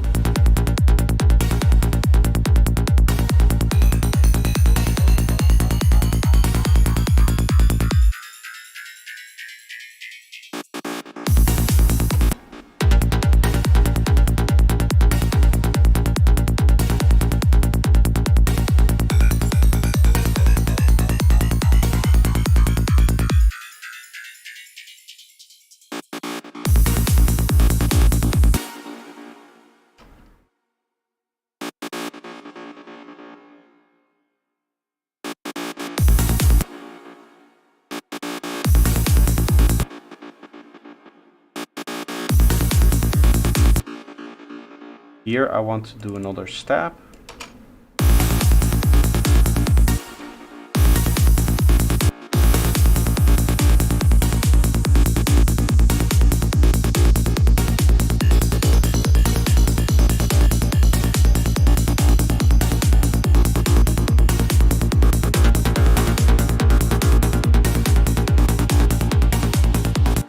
What did I just automate? I just automated the filter.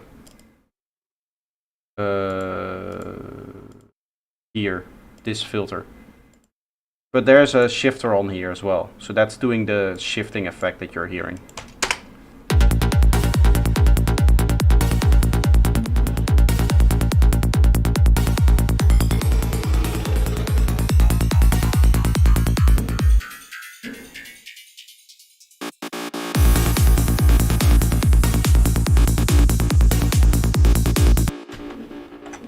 Now I want some kind of like drum fill in here. I have a drum fill making machine, but it's very bad. We can try to make another one. I just need new drum samples for this. I guess the new stuff from here might work. There's some fills already in here, actually.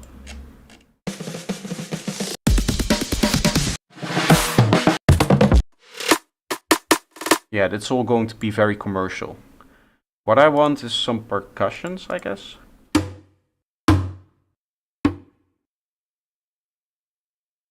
Something like this. It doesn't matter that this is not in any key.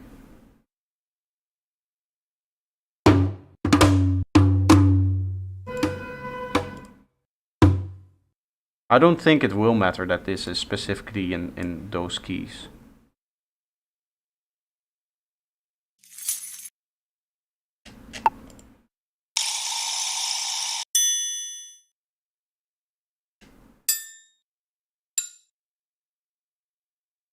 I can pitch them all up to A sharp, actually. One. G sharp. Up. I needed to think a little bit for 4 semitones there. That's not good.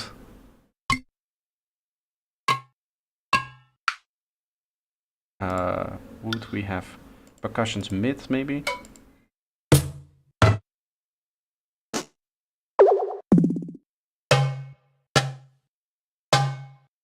This is kind of cool.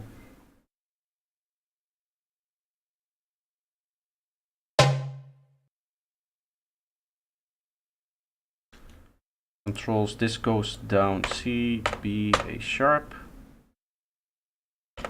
sharp, and then C, B, A sharp. I want one a little bit higher. And then percussion's low.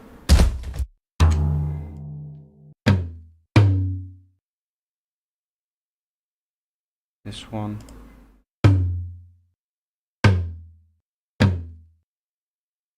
That one.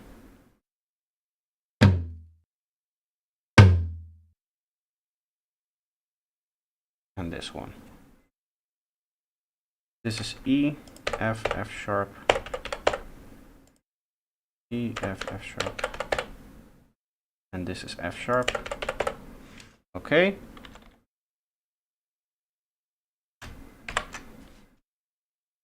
Now I can generate random fills.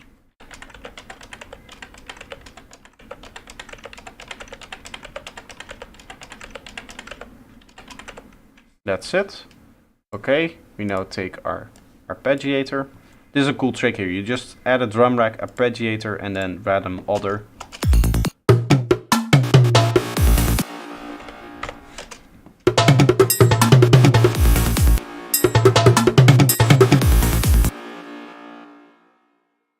Let's create a little bit of pattern.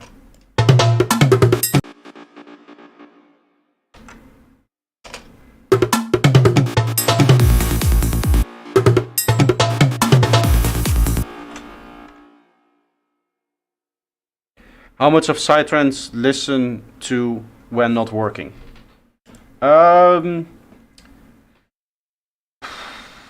Wow, that's a question. Because when I'm listening to psytrance, I am usually listening with the intent to learn something, even if I'm listening when I'm not technically like working at my DAW. So does that count?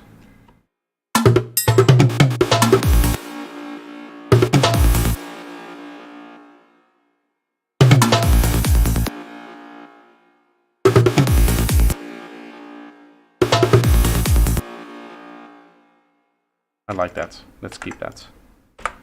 Okay, so now I have my recorded version. I just go turn this off. Leave this here disabled.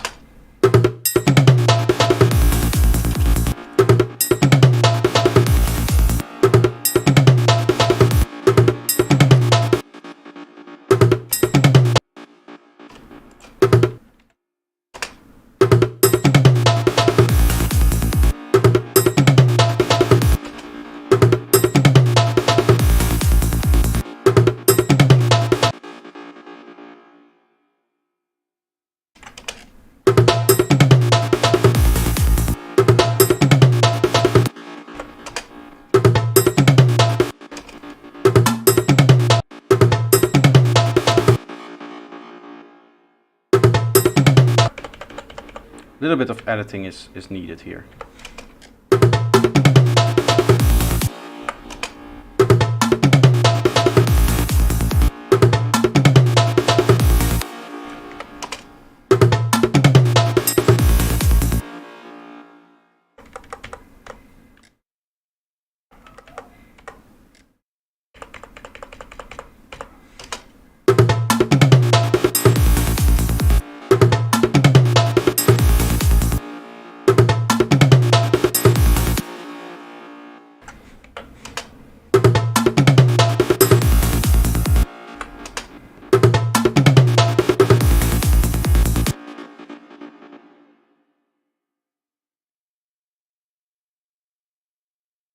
On the avatar you look different, why style change, shaved and grew beards look more brutal. The beard is, I don't know, I just like it. And the reason why I shaved my head is because I told my friends if I were to get accepted to uni, I would do so. And I did, so I did. That's the whole story behind that. And also I was balding, so I decided now is the time to take matters into my own hands. Is this the track from the masterclass? This is not the track from the masterclass. I will take a break in just a little bit and then I'll put on the track for the masterclass for you guys. Because it also has already been like 2 hours of streaming, I see.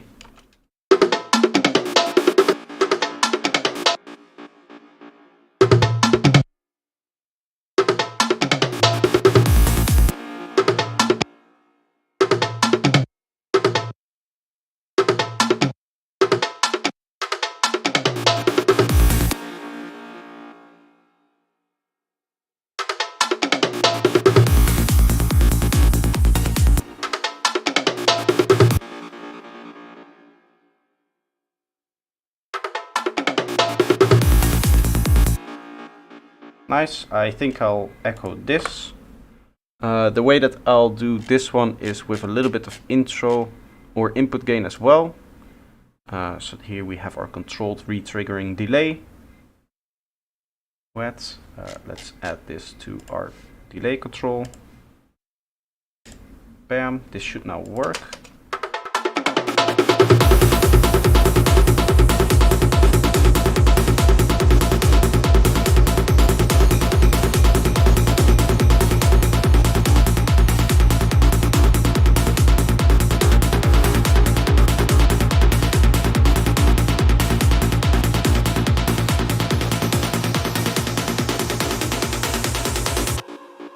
That is working, nice. Okay, it's still a little bit loud. We go like -9 here. Damn, you're being interrogated here. Bro, did the balding affect you? Were you stressed about it or you just don't care? What? No, I didn't care. Otherwise I wouldn't have done this, right?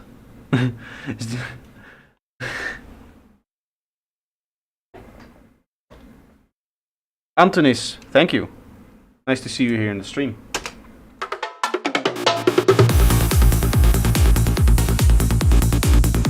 Delay can be a bit louder, I guess.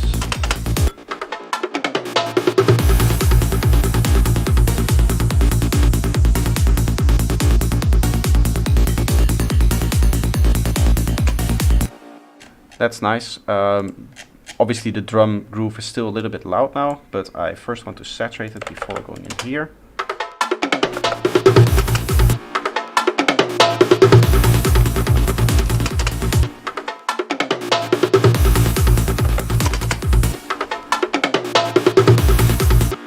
Okay, now we go -13.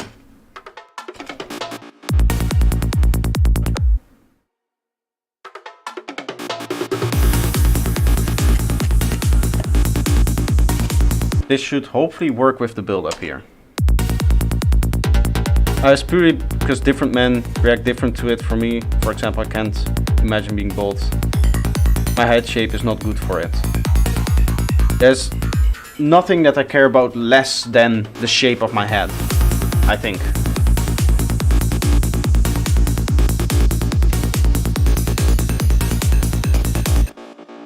I quickly want to record this and then I'm going to take a little break. Just so that I can see. Hello? This is going to the wrong things. That's the issue. Feeds.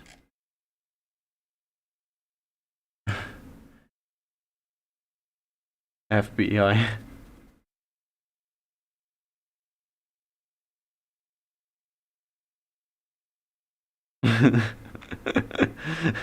I usually ask streamers questions no one would even consider to dilute the monotony.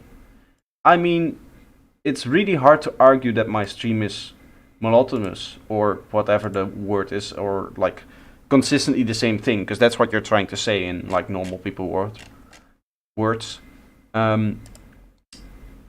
My stream is different every time. We do something different every time. We have a challenge, we have feedback, I do some mixing. Now I'm producing from a very technical standpoint. Sometimes I'm producing from a very creative standpoint. It's very strange that that you would need to, or feel the need to ask questions about the baldness of my head. Not that I care about it, but it's like, it's not the kind of questions that I was expecting. I'm gonna be honest with you. Look how nicely this kick and bass is summing, without any processing whatsoever.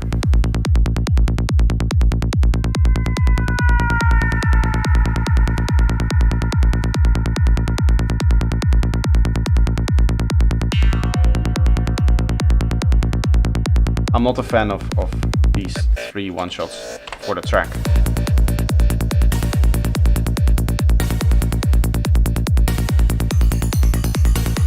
They're a little bit too dark for the rest of the track that we have now. Same with this one, may need to change it. This one I like.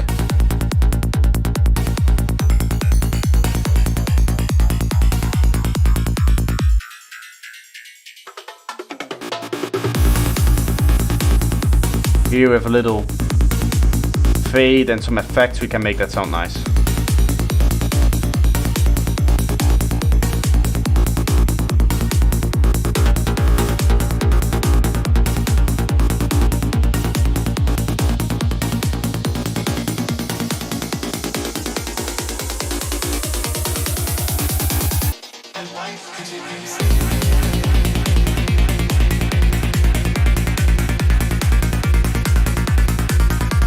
Everyone, if you want to be a good psytrance, shave your head. Yes, exactly. It's Asterix and me that have done it.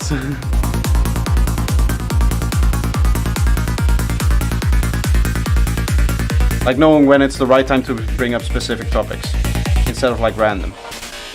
Yeah, that's kind of what I was saying. If we were just messing around here, but I'm showing off some things that I believe are very, very interesting and that you could use in your own productions, if you spend the time to set it up. Maybe it would be nice to have a question about that. Right?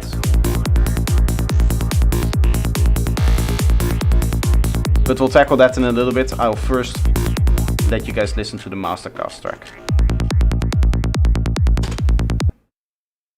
Here, again, I pause and all of the delays stop. Something that I've never had the ability to do inside of Ableton, but that I had to wiggle my way around myself.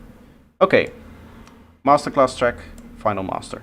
I'm going to take a quick break. I'll be right back. I'll make this a nice color so you guys can see the waveform better. This is the track for the masterclass. I'll be back in a little bit. And then we'll continue on with this production.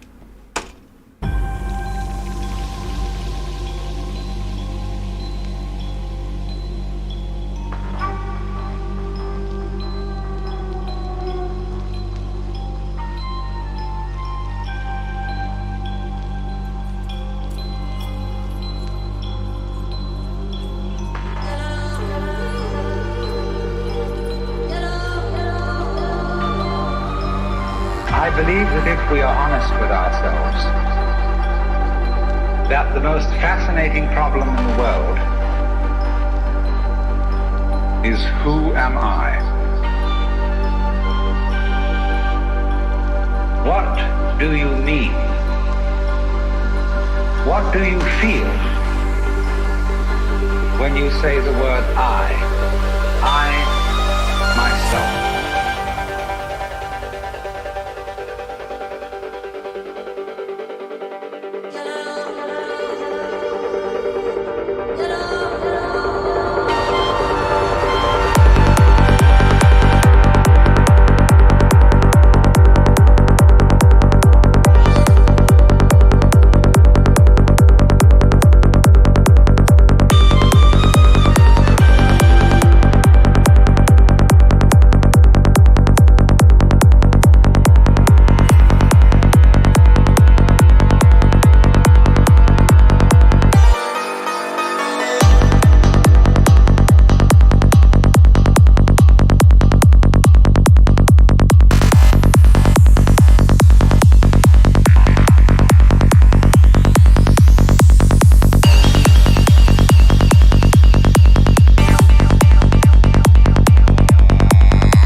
not the body.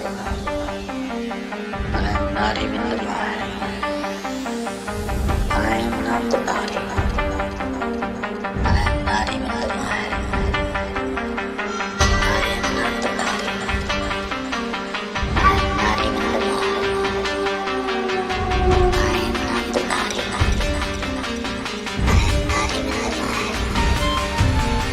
Growing up, I was always very proud of this body. And I was also very proud of my mind. And I identified with my body and my mind, as we all do. I identified with my body and mind as me. But it's not me, far from it. If we just observe life as it is, we can see that this body cannot be me.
I'll just let the track play out.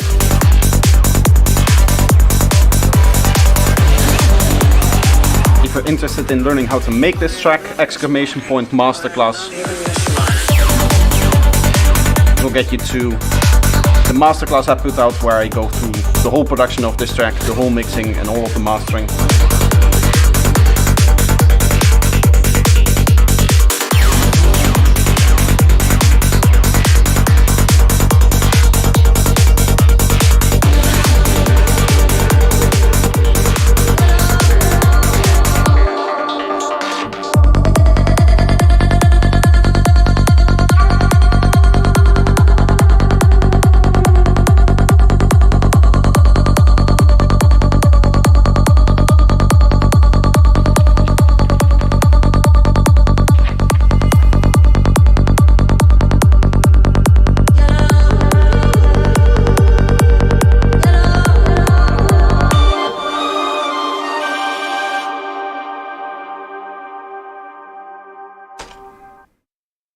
Okay, the gated chant.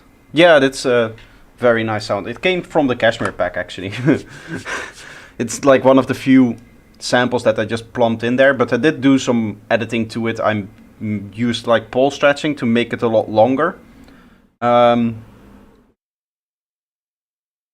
that's where the long version of it comes from. The long gated version is just like a pole stretched version of that very short chant, which is like 4 bars.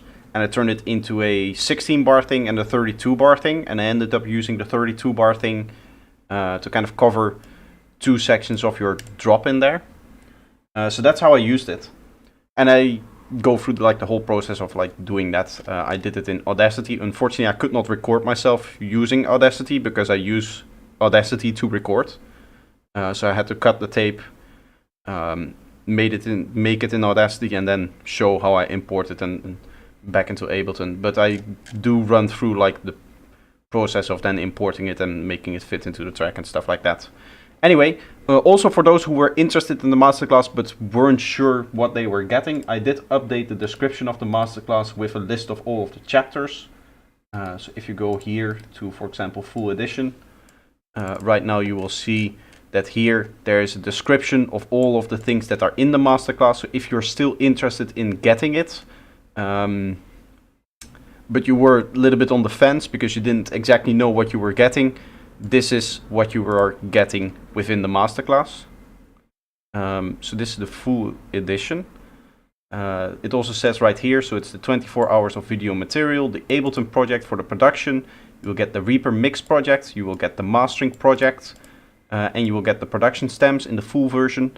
If you want just videos and you want to spend a little bit less, you can go in here, and for 60 bucks you can just get all the video classes and not all of the other projects.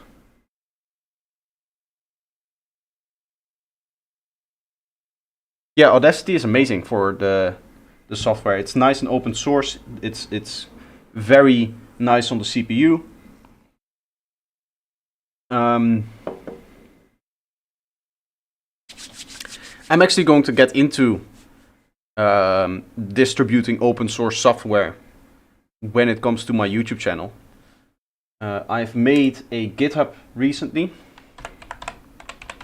and what I've posted there is audio key converter. This will be another self-plug. This is used to take Ableton Live automations and turn them into After Effects keyframes if you want to do music videos that are synced to the BPM and what's happening in your track. And I'll also make a tutorial on this, how to use it and stuff like that. You should be able to just download the XA, but if you want to contribute to this, if you want to test it out, stuff like that, then obviously you can use GitHub. You can report issues here that you have, any bugs that you might encounter, stuff like that. I will quickly post it in the chat for those that are interested. I think there should be a way that you can follow this project. Maybe if you like star it or watch it, then you would be able to get updates on the project, but there will be a video covering all of this. And you can obviously go in here and check out the code for yourself. That's why it's open source if you want. This just is the file for Visual Studio. So this is the Visual Studio project, and then you get all of the CS files as well. So that's C# for anybody interested. It uses Windows Forms, so you will need that. But that's, I think, standard included in Visual Studio. I don't remember, but it should be.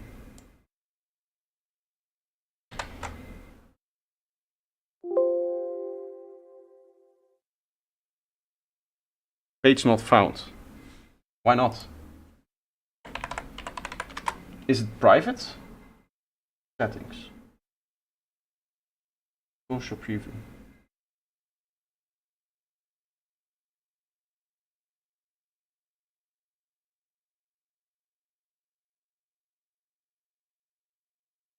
It shouldn't be. It should just be public, right?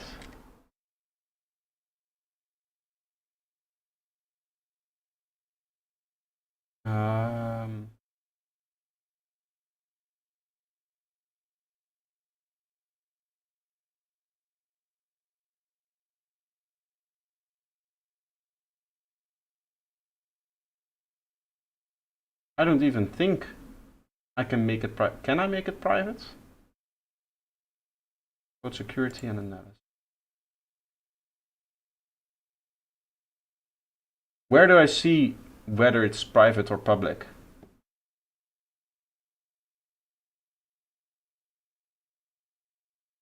If I go to this from an incognito tab, yeah, it doesn't show.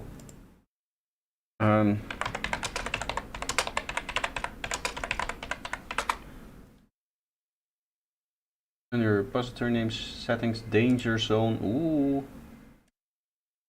Give me a second, I'll just fix this. Change visibility, change to public. I want to make this repository public. I've read. Understand, make repository public.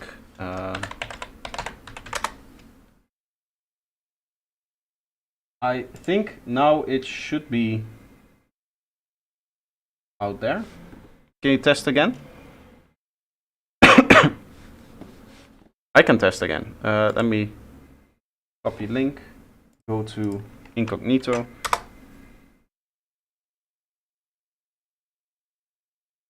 Yes, now it's public. It should be accessible. Okay, so you guys can watch it if you're interested in this project. That means Once the video is out, then there's a tutorial to go along with the software. But I think it's pretty easy to use, actually. But either way, there will be a tutorial for this one. Okay, I want to get back into this production, and I want to do that by making an atmosphere. The reason for that is I always have like a checklist with different video ideas, some little note here, and I have 7 new ideas now. The ones that I'm going to make from this project, I always like to do it within musical projects, is the delay control. It is the writing values, exact values. It's the new template version that I can make here, and I would also like to make resonator reverb. So I want to prepare 4 tutorials in here. We have already 3-ish prepared, 2 of which don't require a lot of preparation. But that means that there's one more that I still need to prepare in here, and that's a tutorial that's going to cover what happens when you put resonators before reverb in something like an atmosphere. So this allows you to set different resonances. I can go up an octave, I can go up 2 octaves, I can go down an octave, and let's go to like 7. Let's set these lower, this a little bit more still, something like this. Let's see.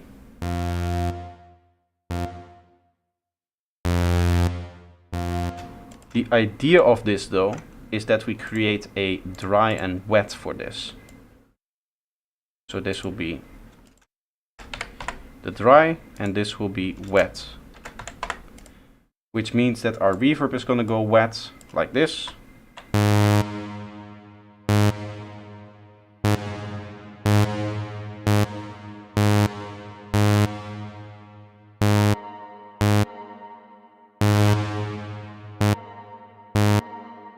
And if you sound design around this with, for example, I don't know, let's do bandpass filter. Let's set this to here.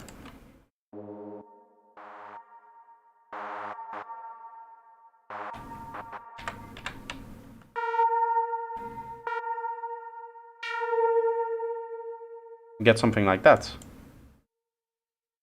We can turn this into an atmosphere by making this like slowly change.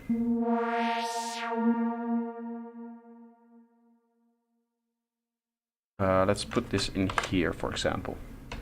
What language did I use? It's in C#.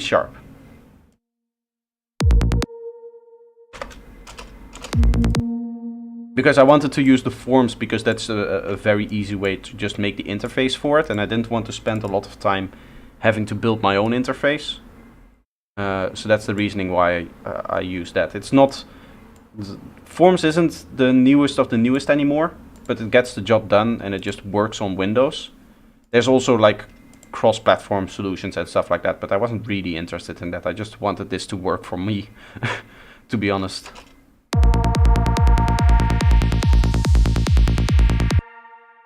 We can make this a lot more interesting.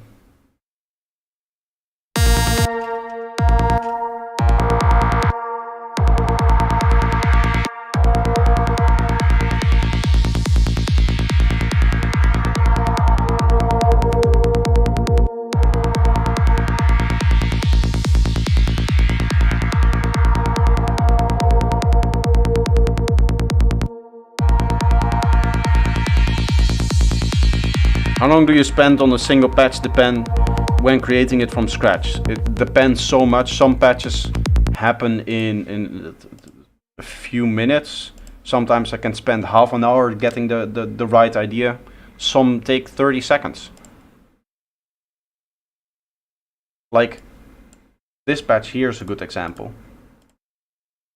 This patch here, literally I went into an initialized preset, I went into the oscillator, went tone spec, I went 38, and that's my patch. And I don't think there's anything else on the patch apart from the gain staging. So that's literally 10 seconds of work. Some patches take a lot longer. So this one, for example, there's all these macro setups and complex modulations and 3 oscillators and different effects that are doing things. And then there's the processing. Obviously this is just a delay, but it looks very complicated. And then we have this glitch thing that I decided to add. This is from the sponsored stream I did the other day.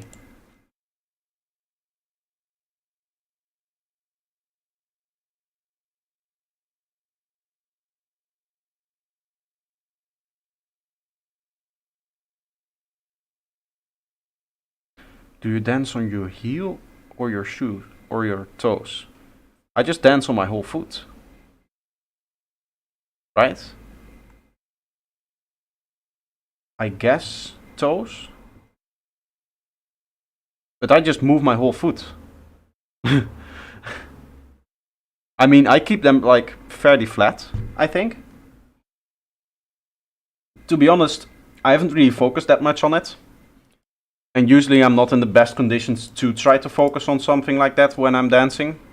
I mean, you know what I mean. Let's add a chorus here.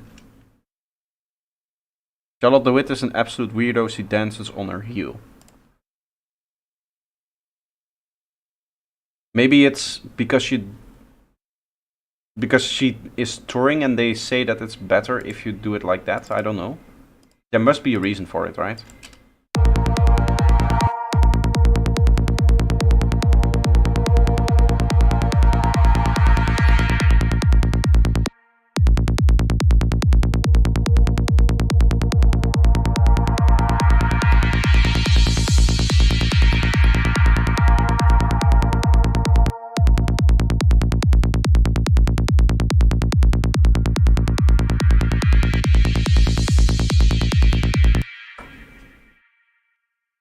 No, I can just use normal echo here. I don't want to use the rack that I just created all the time, because it's really only meant for the times where you need to gain your delay. If you have a normal delay, then that can just work. Right? Delay control here. There.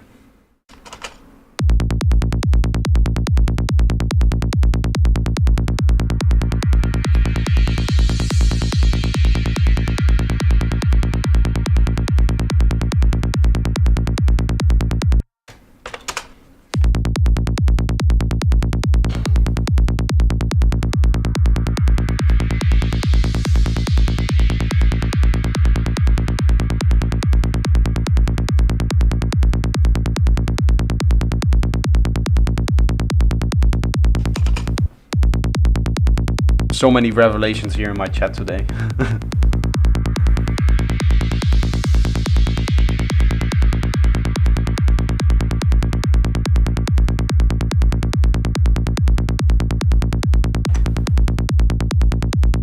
I think I want to get into making an intro for this track, which I'm just gonna go standard length for.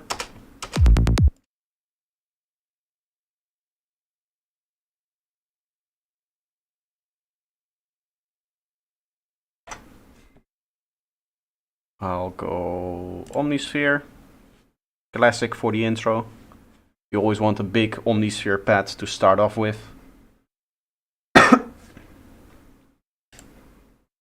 And then you go a Bendrome 1, and that's going to be your intro pad. Listen to this.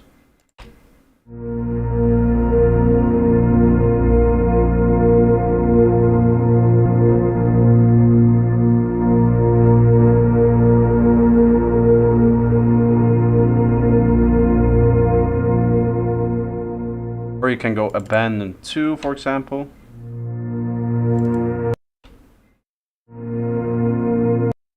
It should be a different one, right? Or is it this? Yeah, I can sound match this as well and just get different sounds. Maybe we go like Dusk or something.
Nice. Let's add our effects for delay. Again, I'm probably going to put this in my menu. Map. To there.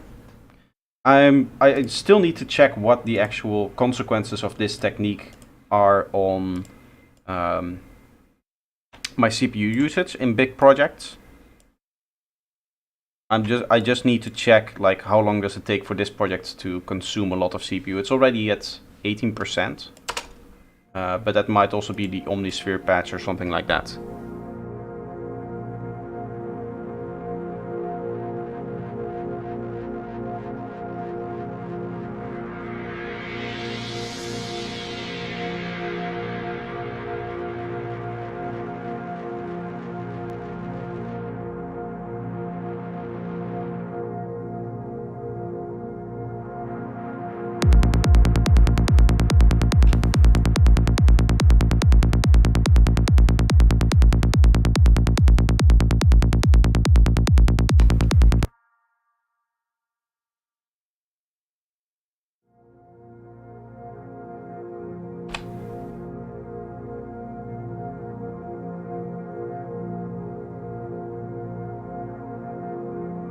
Are there any free good visual EQs? I haven't found anyone like.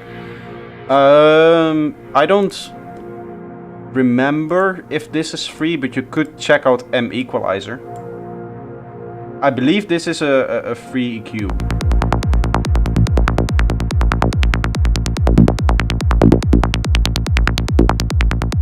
How to destroy your baseline, by the way. I think this is free, if I'm not mistaken.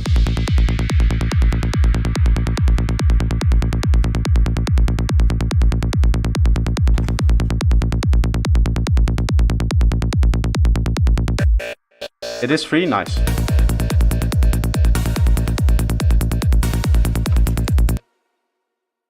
Okay, I'm going to need some more. I'm going to need a real world instrument, something that's interesting to sit in the intro and the drop. Let's go shuffle and see if we can find something that's this maybe? Choir sound?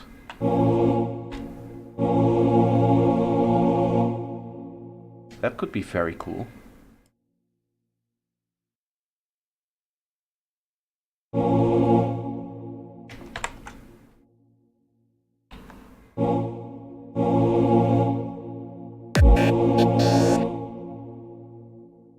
Okay, let's transcate this. Or is that in modulate? It's in dynamics, my transcate. The transcate isn't the wrong thing. I should put it in modulation.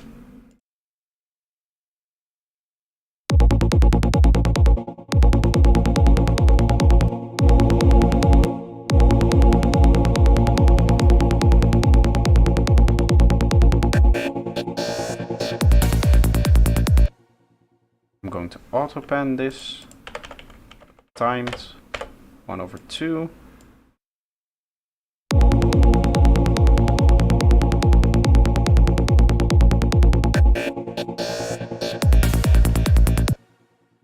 Okay, so this is also going to receive a nice controlled delay.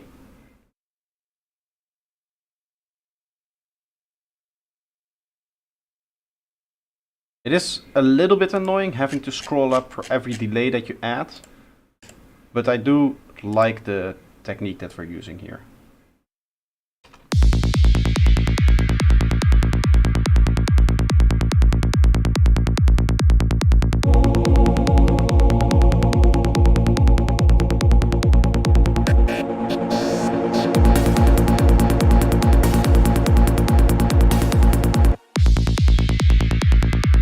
This one distorts a lot.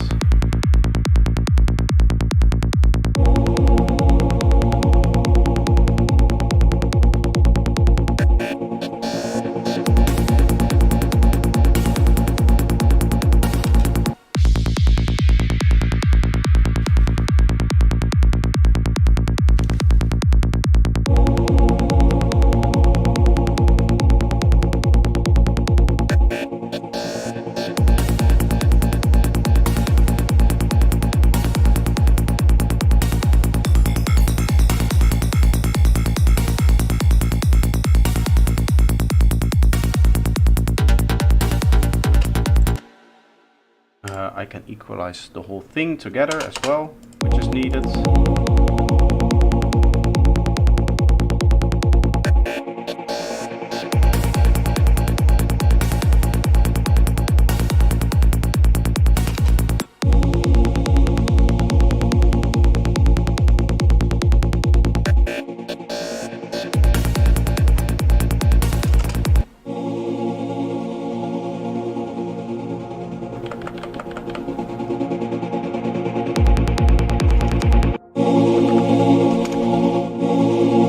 Okay, we go minus 14 on this.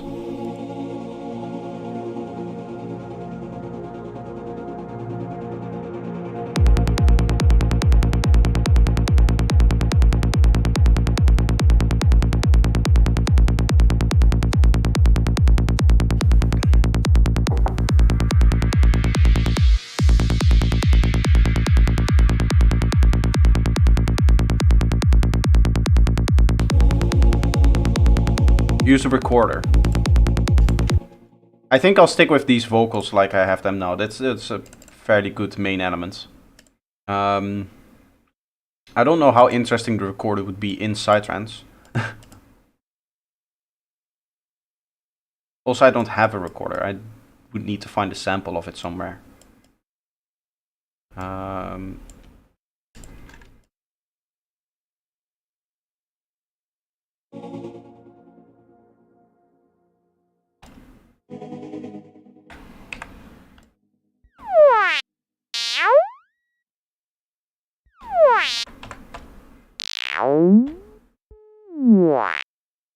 Nice.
I gotta go, have a great evening. Thank you for passing by.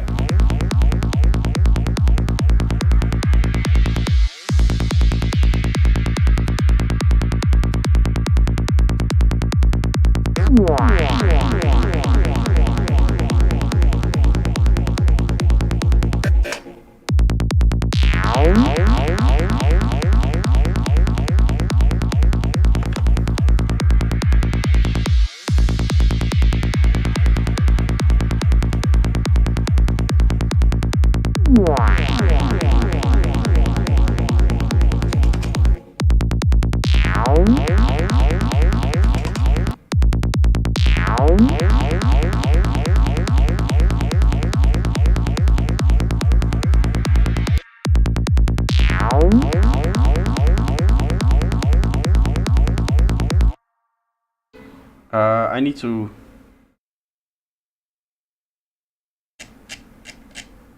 gain stage this properly.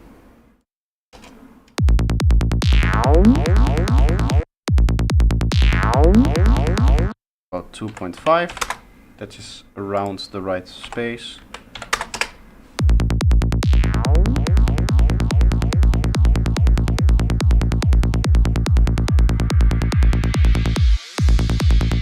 Do I have a favorite bit crusher plugin? No. If I need bit crushing outside of Serum, I just go for the Redux. And if I need it in Serum, I just go for the one that's in Serum.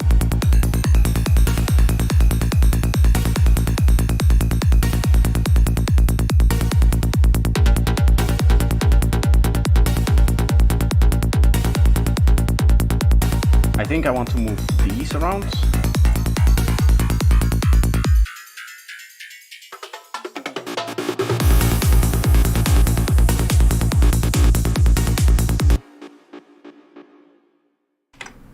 And then go like this.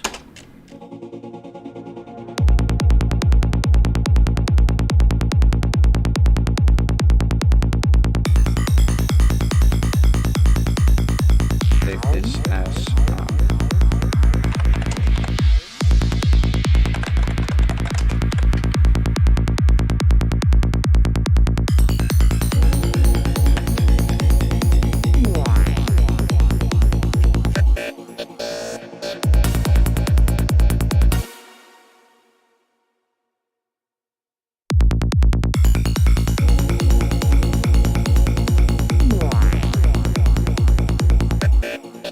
I'm gonna try Decimor 2 in a bit, considering to pick it up.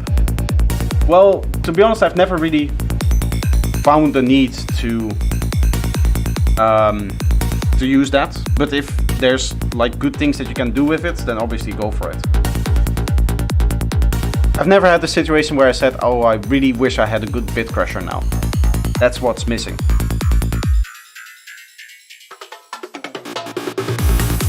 There might be effects that I'm just completely missing out on because I don't know. But I never felt the need to actually have it or invest in it. You know what I mean?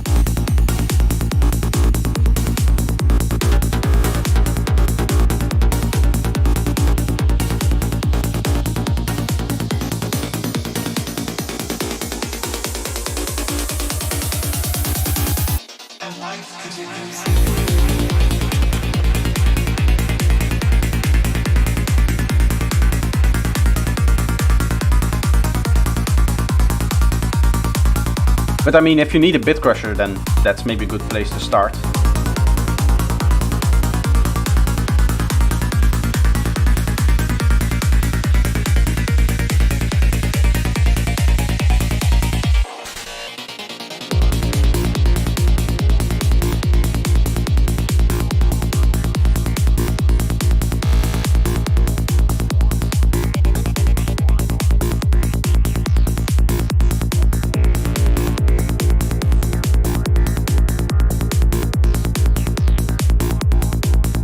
Great sounding bit crusher in a DJ app on my iPad and found anything as good yet.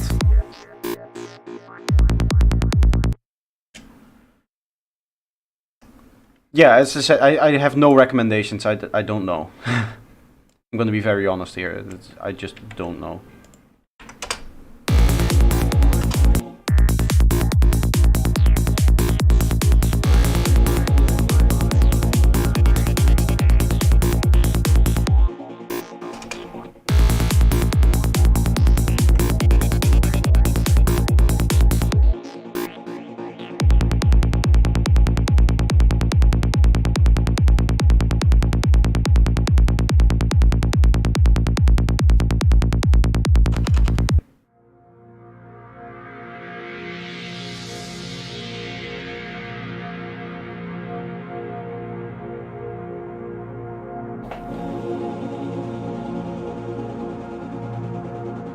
Maybe Decimor is just what I'm looking for. That try before buy.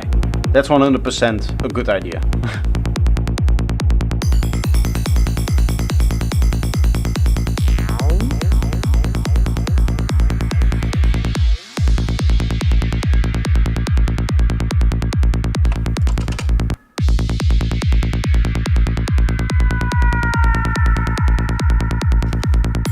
I should gain stage this as well. It still annoys me that I cannot just take the utility with the menu. I need to fix that, but it's gonna be a hard thing to actually fix that. Let me move this back and let's move the whole thing, because otherwise it messes it up. To here. Yes. And then we throw on the utility.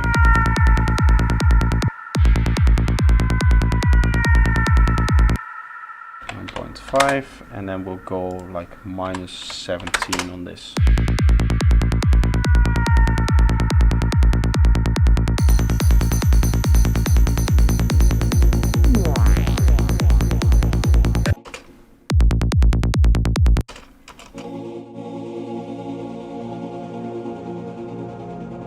I just tried M equalizer and it's fire. Thanks. You're welcome.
I think this is not yet powerful enough here. Little bit of an extra gritty synth in there could help. So I'm gonna go tones back. 107 is a nice gritty one. There's kind of regions in the tone pack for anybody using this, by the way. There's regions in there. So for example, 77 around this area is a lot of bubbly sounds. Here you get some like clicky sounds, and I know that this area where there's the 100s, those are very gritty sounding.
Okay, so now this is outputting at 0, which is good.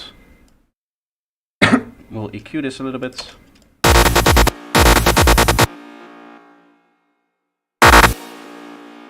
I go, not with the gain, sorry, with the frequency I go.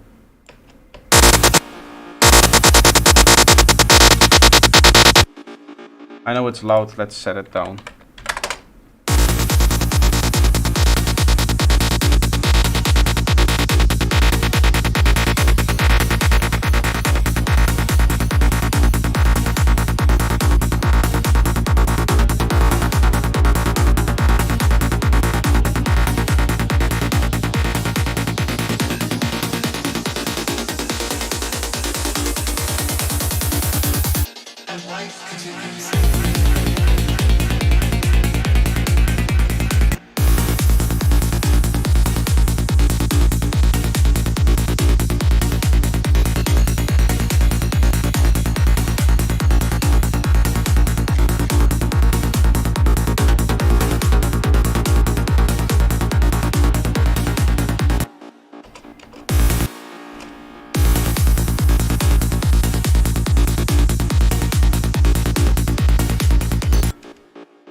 hopefully this is the kind of energy and the kind of power that we want going into here. Hello Hartwig, how are you doing?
Nice, nice.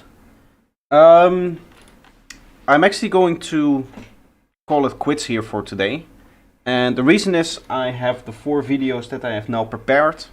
One is going to be on the delay setup here. So that's going to include both delay control here, this whole track thing, as well as the way that you use it on a normal delay, as well as the way that you use the delay controlled retrigger mode. So that's going to be a video that I still need to write out a little bit, and I want to film all of these videos tonight. The second video is going to be on my updated template, which is also going to talk about this whole thing, as well as some other things, the fact that I now have 4 notes, the fact that I now have a song thing around it. Then there's going to be the video on using exact values. And what that means is that usually what we're doing is we're working with knobs and stuff like that, right? So you have a knob, a slider that you can just set here. What I found is that specifically with my gain staging techniques nowadays, I just put the utility at the end and gain stage with this. There you have to write down exact values. I've been doing that a lot more on other values as well, especially in sound designing itself, in patch making itself. Do I have a good example of that? Where's the thing that I did with the panning? I think it might be in here, right? No. One of these has a cool trick with panning. I think, yeah, this one, for example.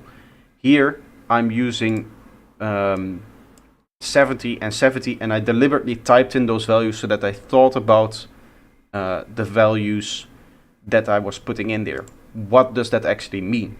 And that's a technique that I think if you're doing that often enough, you don't have to do it for everything, obviously, but if you do it often enough, it makes you think about the actions that you do, and therefore you learn faster. So that's a video. And then the last one is going to be about this whole thing with the resonance in front of a reverb kind of deal here. Just to clean up your reverb, or not to clean up your reverbs, but to give your reverbs a nice bit of extra tone. So I do have to say, unfortunately, Hardwick, you did miss the majority of the stream, but I'm going to be ending it here today, because otherwise I don't have a voice for the recordings anymore.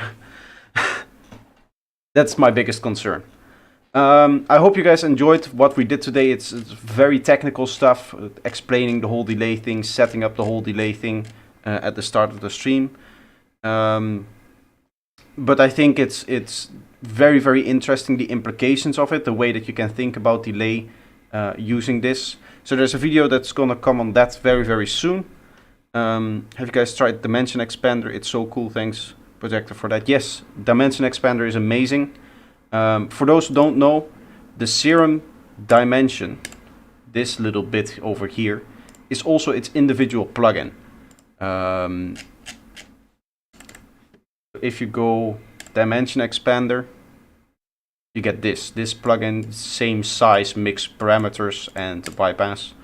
Very easy, very nice. Set the size to 0 and then mix it in like this for a little bit of added stereo width and a reverb feel without a reverb tail on it. Very, very powerful. It's a must-have like wider. Yeah, I don't have. I should install wider again. I don't have it anymore. But I think I've said this hundreds of times now. You can never have enough different ways to make things stereo. Another very good one is BX Stereo Maker.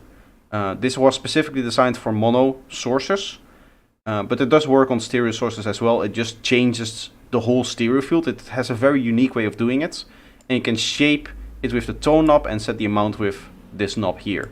And you have a correlation meter here to check. Don't use this on a bassline, by the way. There's other stereo makers for that.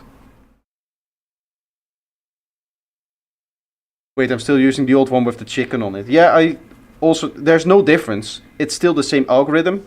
They just gave it a new interface and it's resizable, but that doesn't really matter. It has 2 knobs, so you don't really need to resize it. But yeah, thank you guys for the great stream. I hope you guys enjoyed the as I said, the technical stream. There's videos on all of the topics coming out soon. If you haven't seen it yet, I think most of you guys have it. I recently also posted a video on bassline creation, which talks about a patch where I show off a very clean bass patch. That's the patch that I've been using for this track as well, as you can see. The auto bass patch here.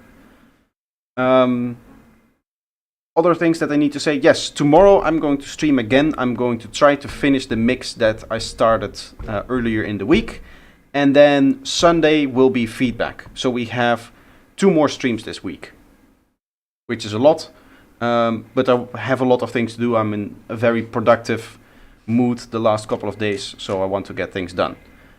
So thanks, guys. I hope that you guys all enjoyed the stream, and I hope to see you guys tomorrow and Sunday if you want to have feedback on your track. See ya!